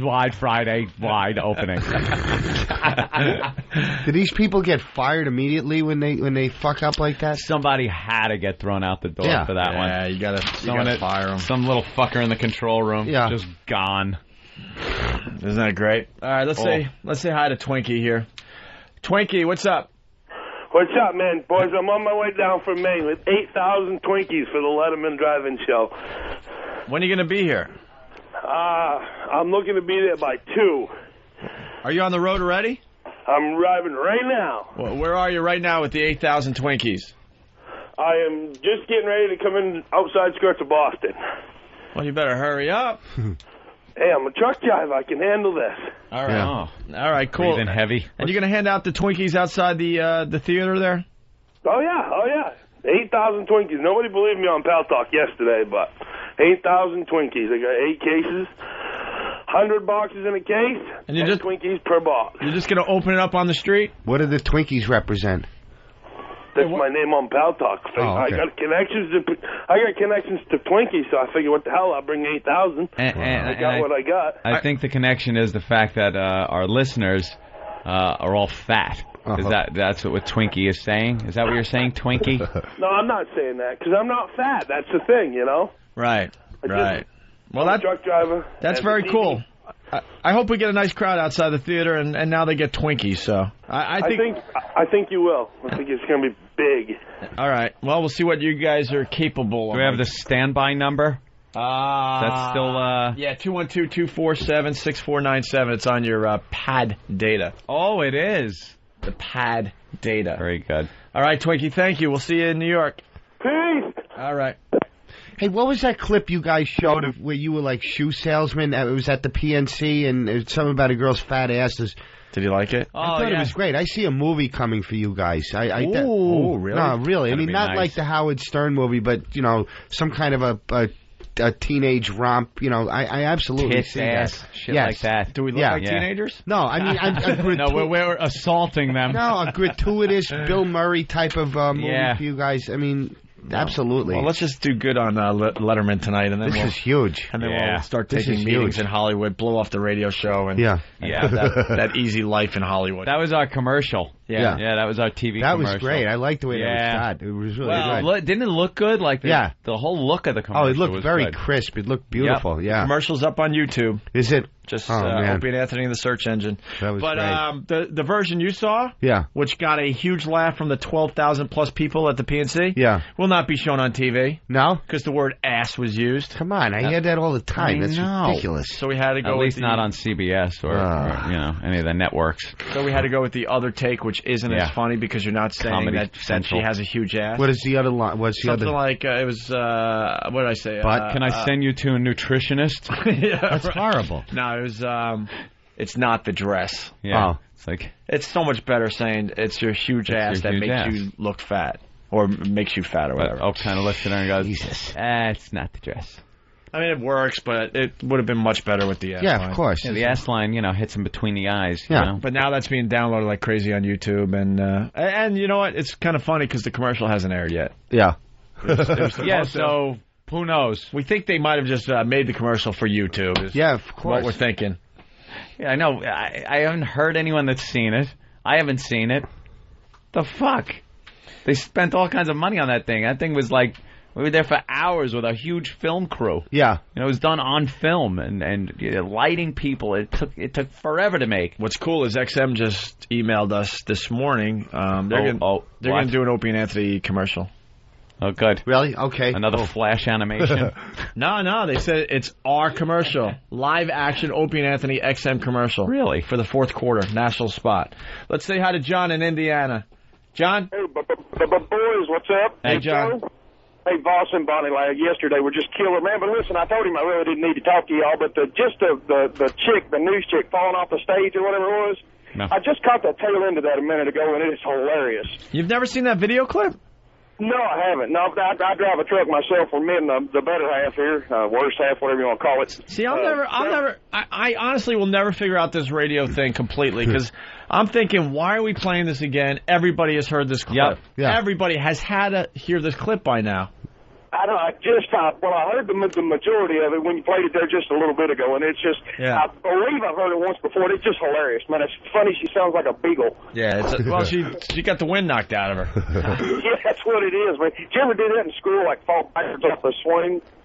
And you're like flat on your back and you just can't breathe. Knock the wind out of you. What is worse? What is worse for guys? We'll end with this today because we have to leave early. We got like a pre-interview and we got to get our nerves in order. That's all. Y'all do getting hit in the balls or losing your wind. Oh, the balls. Balls. I don't know, man. That wind thing though is pretty desperate too. I gotta disagree, man. I gotta start getting the wind knocked out of you. See, 'cause I'm married. Dude, that pain that creeps up on you. You guys are too quick. Think about it. Have you had the wind knocked out of you? That's scary, but it's not painful. Where you're just gasping and you can't get your breathing back? Yeah, but I don't know. Or that pain of getting kicked in the nuts. The gonads, definitely. Yeah. I've never gotten a full kick to the nuts. I just had a brush against it, and it was horrible. That's all it takes. Yeah. You know, it used to happen all the time when I used to work for a living. winding up an extension cord on a job site, and you're winding the cord around your arm, and the receptacle end just flips up and fucking like clock your right nut. Yeah. Just bam, direct shot. You're Double over, right? Fuck. Oh, and you wait for it. That's okay. Go ahead. You tell the story. Yeah. I'm just trying here, but go ahead. You do it. I got him on hold. I'm sorry. But you get that pain from a part of your body you didn't even know exists. It's like it's so not, deep in. Your actual ball doesn't hurt. No. Yeah. It's your lower abdomen on the side. It's the organs. It goes to your back. It's the sickest like fucking pain. It's the worst. It's nauseating. Now, imagine somebody Hold on. I like to listen.com. There you go. Oh, now there's a fucking question. And we'll get the results. What's worse? And most guys would quickly say getting a kick to the nuts, but think about when you had the wind knocked out of you. Because that's pretty freaking scary and painful, too. Yeah, but... More scary than painful. Yep. So you think, hands down, guys will say kick to the nuts? All right. Pain. All right. Is so bad. And the worst thing is it takes a couple of seconds. Yeah. Like you get hit and you're thinking, hey, maybe I skated this one. Maybe it didn't really connect where it was supposed to. I think I'm not really... Oh, here it comes. It's the guillotine drop, yeah. Yeah. You have that second, Yeah, it waits a little while and then gets... Oh, God. Here it comes. All what the fuck is that? What the hell are your nuts connected to that does that? Yeah. Let's say hi to Andrew in Canada. Andrew. Hey, Opie Anthony, finally I get to talk with you guys. I just want to put a quick shout out. You guys have made Canada unbelievable with your XM satellite radio. Thank you. Do you know Darren Frost? He's a Canadian. He's a Canadian comic, good friend of mine. No, sir, I'm sorry, I don't. No, okay. We're trying to like get a visit to Canada going, but I guess it's like winter up there already, right? Huh? No. You'll just let him talk. Yeah. Why not? Why not? You come to Canada, you stay at my house. Oh. Honestly, you get So that'll like be the good. whole XM crew. Is it a shack over a lake with a hole you fish through? Fucking savages. We're gonna go ice fishing. No, I got a 3,200 square foot house. So, like, you can come... Every Canadian has a 3,200 square foot house. Yeah. There's so much land up there. Yeah. And no one wants to live there, so if you do live up there, you get a big house. Exactly. But I just wanted to say you guys are doing an excellent show because you probably don't even listen to my voicemails every single day. All the people in my office... On what? Oh my God, he's a stalker. Wait, where do you leave these voicemails? On 1-866-WOW. What else?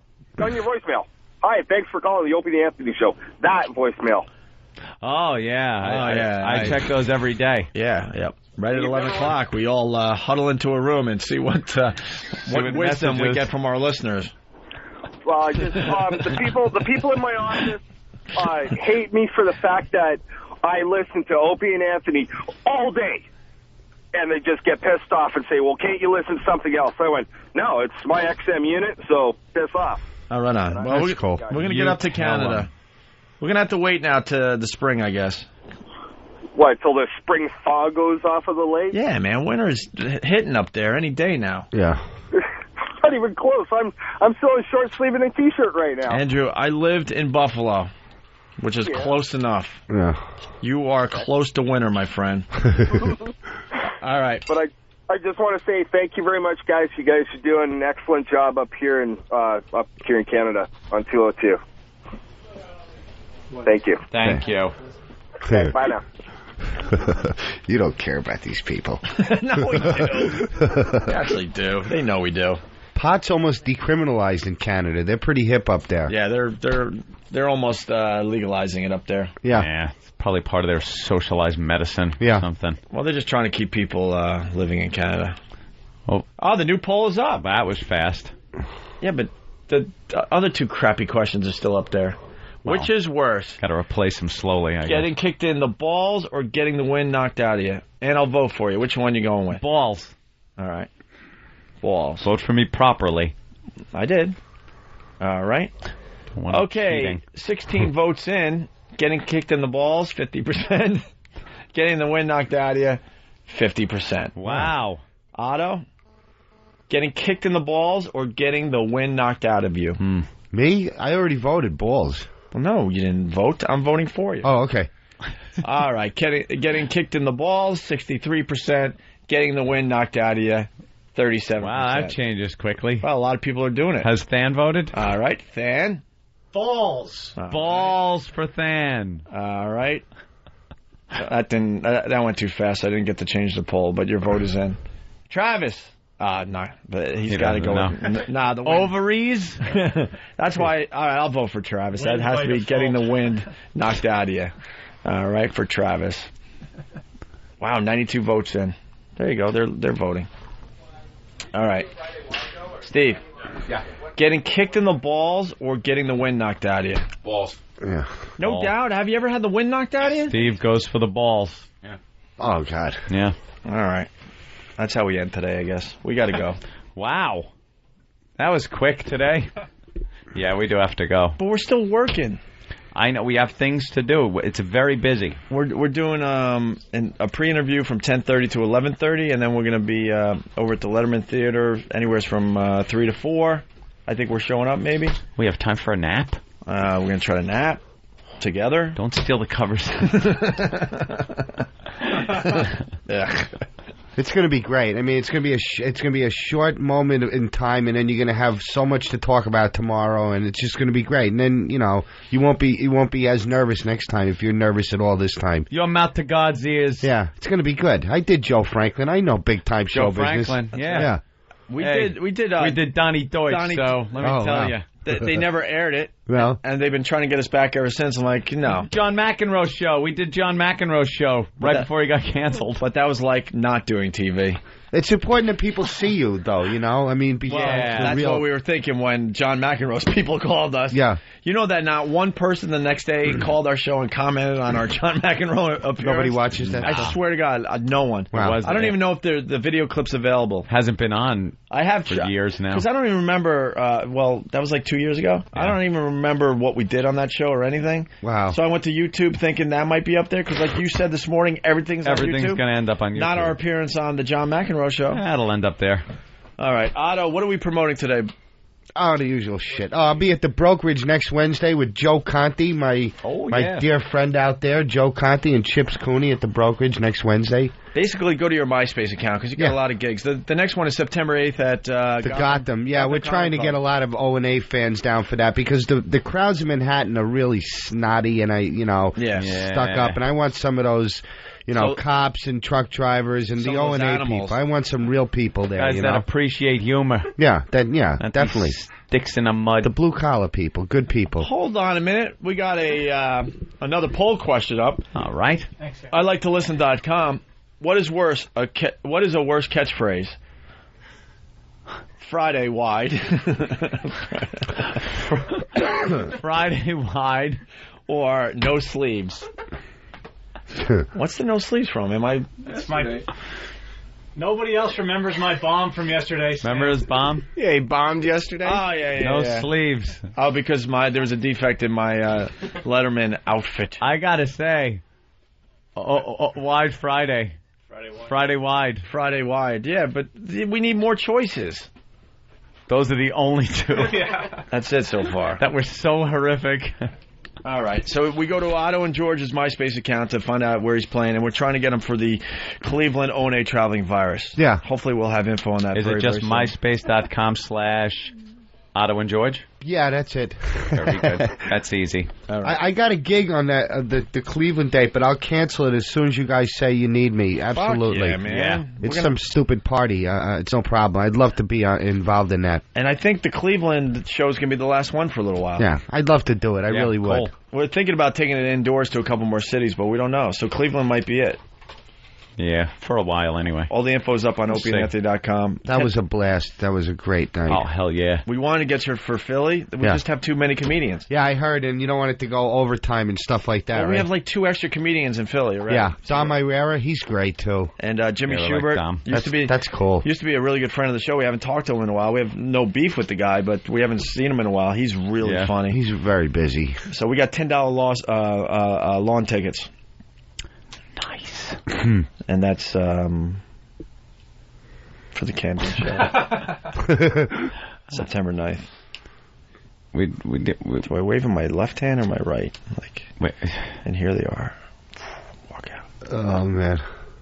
Don't wave. All right, I'm going to try. Just walk up. Don't wave. Just walk out. Oh, and Letterman? Yeah. How do I do this? No, don't do the shrug wave. Halfway? The humble, shrug wave. Can I do the Jimmy wave? Which one is that? From JFK? Where you wave gently with your ring finger. Oh, okay. You're an attractive man, Mr. Garrett. Yeah. I always use the middle finger. Oh, okay. It is the ring finger. It is the ring finger. Oh, the Tommy Lee Jones character? Yeah. Oh, God. Jimmy and I do that all the time. You give a little wave like Mickey, that. Mallory. You just got to walk out, and you got to look right at Dave, shake his hand, and take a seat. And go, let's get this shit over with. Come on. Yeah. Plaster a smile on your face and plow through this shit one more time, funny man. Yeah.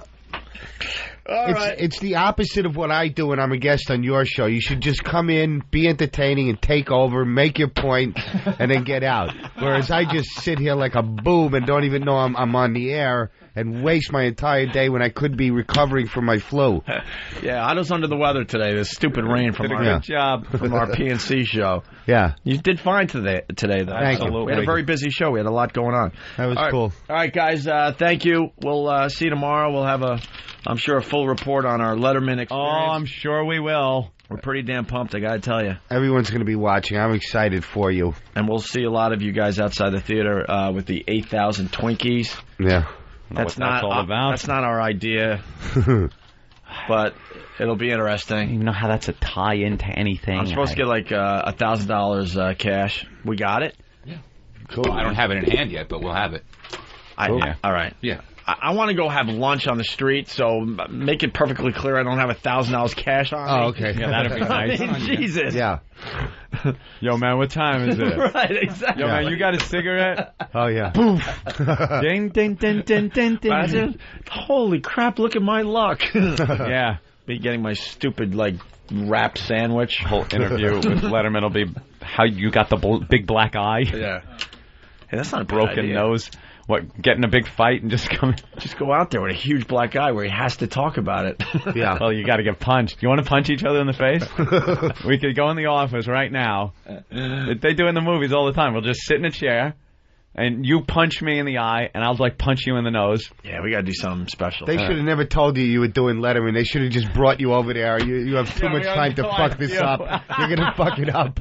I know, we really do. Yeah, we really do have too much time to fuck this up. You're right. These asses at CBS. Punching each other. That's an idea. It's like we'll just go out there beat up. These asses at CBS told us about 2 months ago we're doing Letterman. So it's been in the back of our head for 2 freaking months. Yeah, the vomiting and the nervousness. Yeah, but the day is here, so yeah, we're going to enjoy it. People could stop by XM for banners for outside Letterman. Hey, look at that. E-Rock set that up. Are you going to just sit out there on the sidewalk cutting... Oh, we have them all done. All right, cool. And should E-Rock sit on the sidewalk? See, new question. All right, we got to get out of here. Steve. Yeah, let's go. Anything? No. Of course not. Of course not. Nothing for air. Nothing. Buy hybrid. What are you going to ask us? Just about stuff for next week. Like what? Oh, it can't be stuff after. This is what we have to do after the show. We might as well do it for everybody. All right, go ahead. One of them I'll save. The FHM thing, you want to do it Tuesday or Wednesday? No. Oh. Otto, you want to do that with us? Tuesday. You want to do a... Good luck tonight. No, we're still in the air. You want to do the Tuesday? Okay. We're doing our post-show meeting for you. Oh, okay. Do you want to be in a FHM photo shoot with us? Do I? And the rest of the comedian friends of ours? Yeah, I would. They have an idea. Maybe I shouldn't say the idea. No. All right, but it's us and our pals in comedy. Yeah. Okay, I would fucking love to. Sure. Yeah, it'd be fun. Okay. One more. Bring George. Yeah, of course. You want to do that Tuesday or Wednesday? That's 4 hours. Tuesday? All right, we'll do it Tuesday. Tuesday. Why not? Done. We're off Monday, right? Yeah, so we'll be well rested. Great. All right, what else, Steve? Rested to be exhausted again within hours. We got a contest starting Monday, but that's for CBS. What is it? Giving away computers. Giving away the The Max. The IMAX? Yeah, for production pieces. Oh, the MacBook. We're doing the production piece thing again? We're doing the production piece thing. But these guys will have more time? They're going to have more time. Remember all the bitching? Certainly did. So we're going to have more time. We were taking care of people and stuff when the reality was we didn't get a lot of good stuff? I know, you bunch of dorks. We'll have more info on that on Monday then? More info on Monday, but we're going to have another production contest, and you guys will have a lot more time to come up with stuff. IMAX or MacBooks, actually. MacBooks, nice. MacBook. Oh, that's what we were trying out the other day? Yep. Yeah, the MacBook is pretty cool. Definitely. What else? And something for Philly. The mattress? For Philly. No, the mattress thing we took care of. They wanted approval on a guest. I'm not sure if we should talk about the cheerleader? Yeah, okay. From what magazine? Friday Wide? No, I think was it Maxim she was in, or FHM, or one of those magazines? It's an Eagles cheerleader. Right. And they want us to talk to her. Oh. Wow. Mm-hmm. Yeah, that's always... Great. Good. All right, we'll think about that. And we're giving away a mattress down there? Yeah. Is it going to be a raffle? That's what we're looking at, a raffle for a mattress from the Dial-A Mattress people, yeah. All right, yeah, because we're asking everyone to show up outside WISP when we broadcast live a week from tomorrow. What else? Ant, you want to read some copy? What's it for? An important client. What client? Write it down. Why am I? It's Ant's decision, but I'm just curious. Copy. Which one? This is how important it is. Let me say. Ew, I hate those guys. Tell them. Stupid camera. To go fuck themselves. Okay. Dan's going to have a heart attack before the end of the year. Good. Yeah. Kid needs to spice up a little bit. Is that it? Yeah, that was it. All right. Shortlist today. Otto, thank you so much. Thank you, Ope. Thank you, absolutely. Anthony. Thank you for coming in. You guys are terrific. What are we doing until 12 now on this channel? 12. What? Oh, everyone's... Oh, yeah, like that's not you calling. All right, this is what they're requesting. Toad the Trucker, yes. Hey, I just want to request the Than and Sam show for the rest of the day. Oh, really? Do you guys have material? Hey, Tracy Morgan never did a... Oh, do they ever? Oh, yeah. Huh? These guys sit and rehearse. Probably fell asleep. Oh, you guys sit and rehearse at like lunch. You guys sit and eat your lunch and talk about what was funny and what was not funny. Oh, Steve. I think it's cute. No, it's not catty. It's just cute. These guys sit and go back and forth. It's cute. Really? The Than and Sam the show. Than and Sam I show. love how the promo Than reads. and Sam. Than and Sam. Than and Sam. Than and Sam. Well, we're putting together a demo. We'd rather sort of premiere with that. It's up to you guys. Why don't you just play your demo on the air? Well, it's not cut up fully yet, so. Ah, all right. I guess you're not getting the Than and Sam show today, Toad. We could just use your guys' prep. All right, good luck on Letterman. All right, thank you, sir. All right, we'll figure it out. We got to go. Thanks, guys. We'll see you tomorrow. Unpredictable, unleashed, unruly, Anthony, unwashed, unkempt. I stink. Next thing I knew, I had my pants down around my knees and my shirt pulled up to my armpits. Shut up! No, who cares? I can't believe you fell for that again. Anthony. Damn you, Hawk.